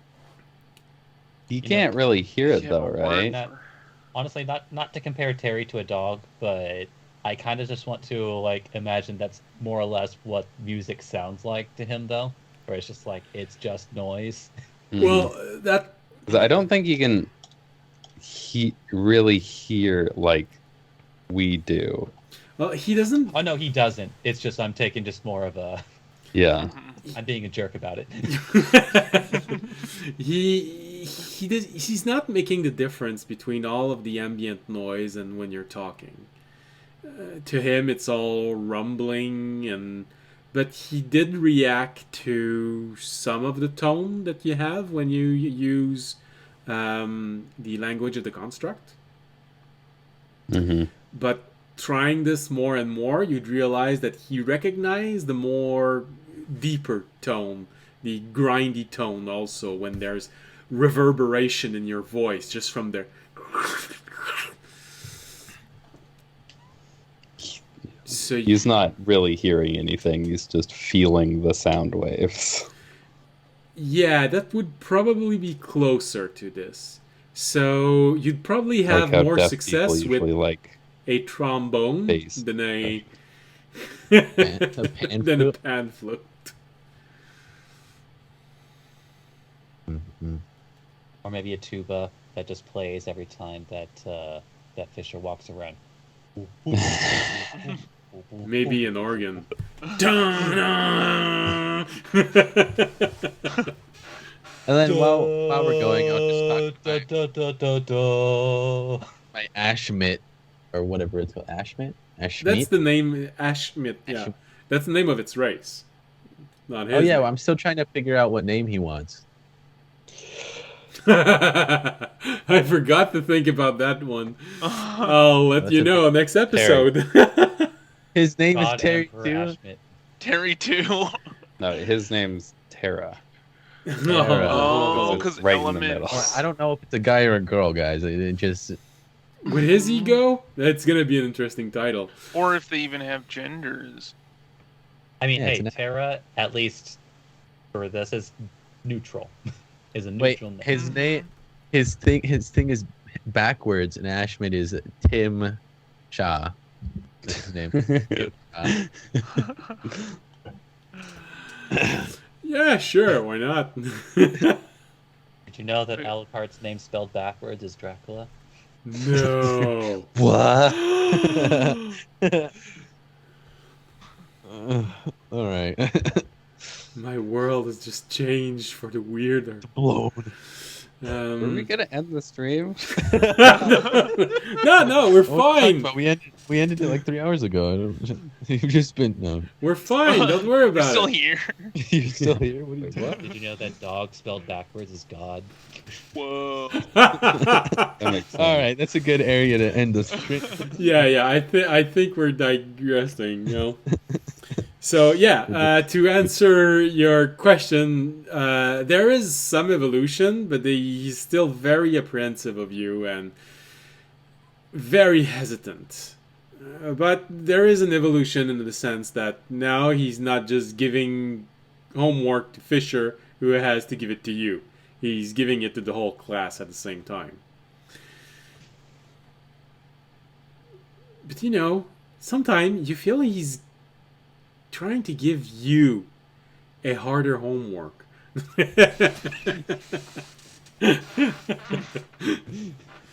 You know, he just gives you this phrase and it's just constellation. Gives Fisher algebra, gives Raimi calculus. So yeah, small evolution.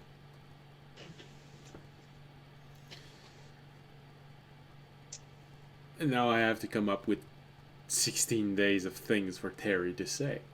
So, good lord. Besides the first 2 days where it's just a series of expletives. They're trying to learn my language. Finally, they can hear me. Day 2. I did not expect this to take this long. This will be an ongoing process for the ages. What will happen next? ... I'm ready for the end of this campaign when you guys can all speak Terry's language and the audience just knows absolutely nothing. Yeah. We're gonna be like sneaking at some point. Can't make any noise.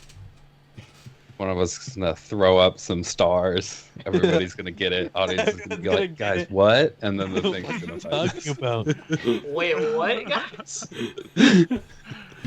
The audience should start getting to know Terry a little bit. He's getting that more weird little impressive. worm. Why does he care? Well, now he's been directly involved in the Well, he has a series breath of bad weapon, so maybe events. he's a dragon. And Terry seems to be protective. Audience will care about Terry when he turns into the void dragon that we all know he's going to turn into.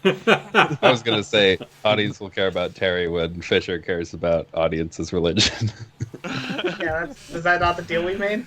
Yeah. Forgot. I care about audience religion. Okay, In yeah. It's Yeah. scary. In a negative way. Yeah. So much that you are probably going to start sending letters to the higher ups in your organization, warning them that the world might try to that his organization might try to take over the world and shift the balance of power toward dominating good evil. Only if he starts to actually take over the world. I'll give him the benefit of the doubt. Wait, you have higher ups? Where's this backstory at? It's a He's- druidic he's from a very good organization. thing. Yeah. Although, What? side note, it is a little funny how just like nobody reacted to Commander Raimi at the beginning of this session. We all know it's true. I was going to, and then I forgot.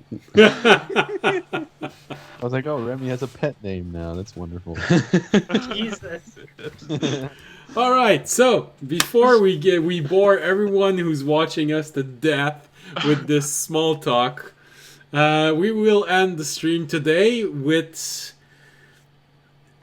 this not ending at the end of the 2 weeks. The stream actually ends at the end of the first week, when the captain seems to be nervous about something. I was gonna say before something sinister happens. He seems closer to being very annoyed than nervous. But his attention is on something. Is it time for audience's pirate fight round 2? And so, The audience, you've been playing chess with the navigator, and so we're kind of And we've gone off lost. stray. You I guys were see. using the map as a board because you couldn't figure out something else. All right, guys, we still have to do the outro. Outro. outro, yeah. Outro. Sorry, I promise none of us are drunk. It's just tired. Okay, Navigator. so ending the stream, we usually end this with campfire and crickets. Yay! Campfire and crickets. So, if you enjoyed the show, with the exception of the last 30 minutes, we thank you very much for being here with us. We thank you very much for appreciating this. We thank you very much for being here next week. It's not going to start with the rambling. It's going to start with whatever the captain is worried about. I promise. That wasn't ominous at all. So, Skywolves. You didn't expect them. ooh. Thank you very much for being here. We hope you had a pleasant evening. We hope you're going to be back next Wednesday or Friday if you're watching this on the rebroadcast. If you're watching this on the rebroadcast, you do know that I can see who's currently active in the chat. So when I start a raid and there's 6 people and there's only one person, then 2, then back to 1, I know that you decided not to follow the raid. Just saying. But I won't hold it against you. Yeah, so if you're watching this on Friday, usually try to raid someone. Lately, it's either been Dungeon for Dummies, or usually in a fight by the time we get to this point. Or Tobiyashi, Todd's channel, that one guy from Twitch, who... Are you going to be there this week? Playing a game? Watching something? Yeah, most likely will be. Okay. Well, so, we'll see which one it's going to be between the two. So, if we're on Friday right now, and you want to watch something else, either Dungeons & Dragons or support one of our own on his own channel, stay tuned and I will be activating the raid as soon as I stop talking. And that's about it. So, just like the title will say in a few moments, thank you for watching. See you again next week. And as always, if you enjoyed the show, you can support the stream by following us on Twitch, Twitter, and YouTube. You can also support the stream by making a donation, becoming a Patreon, subscribing. I know that there's probably not going to be another subscription hype train for a while, at least a month, but it's very much appreciated when it happens. So, and if you can't do any of those, simply spreading the word about this channel helps tremendously, and that's about everything I can say for tonight. So, as always, thank you, and stay safe and stay healthy. Good night. Good night. Good night.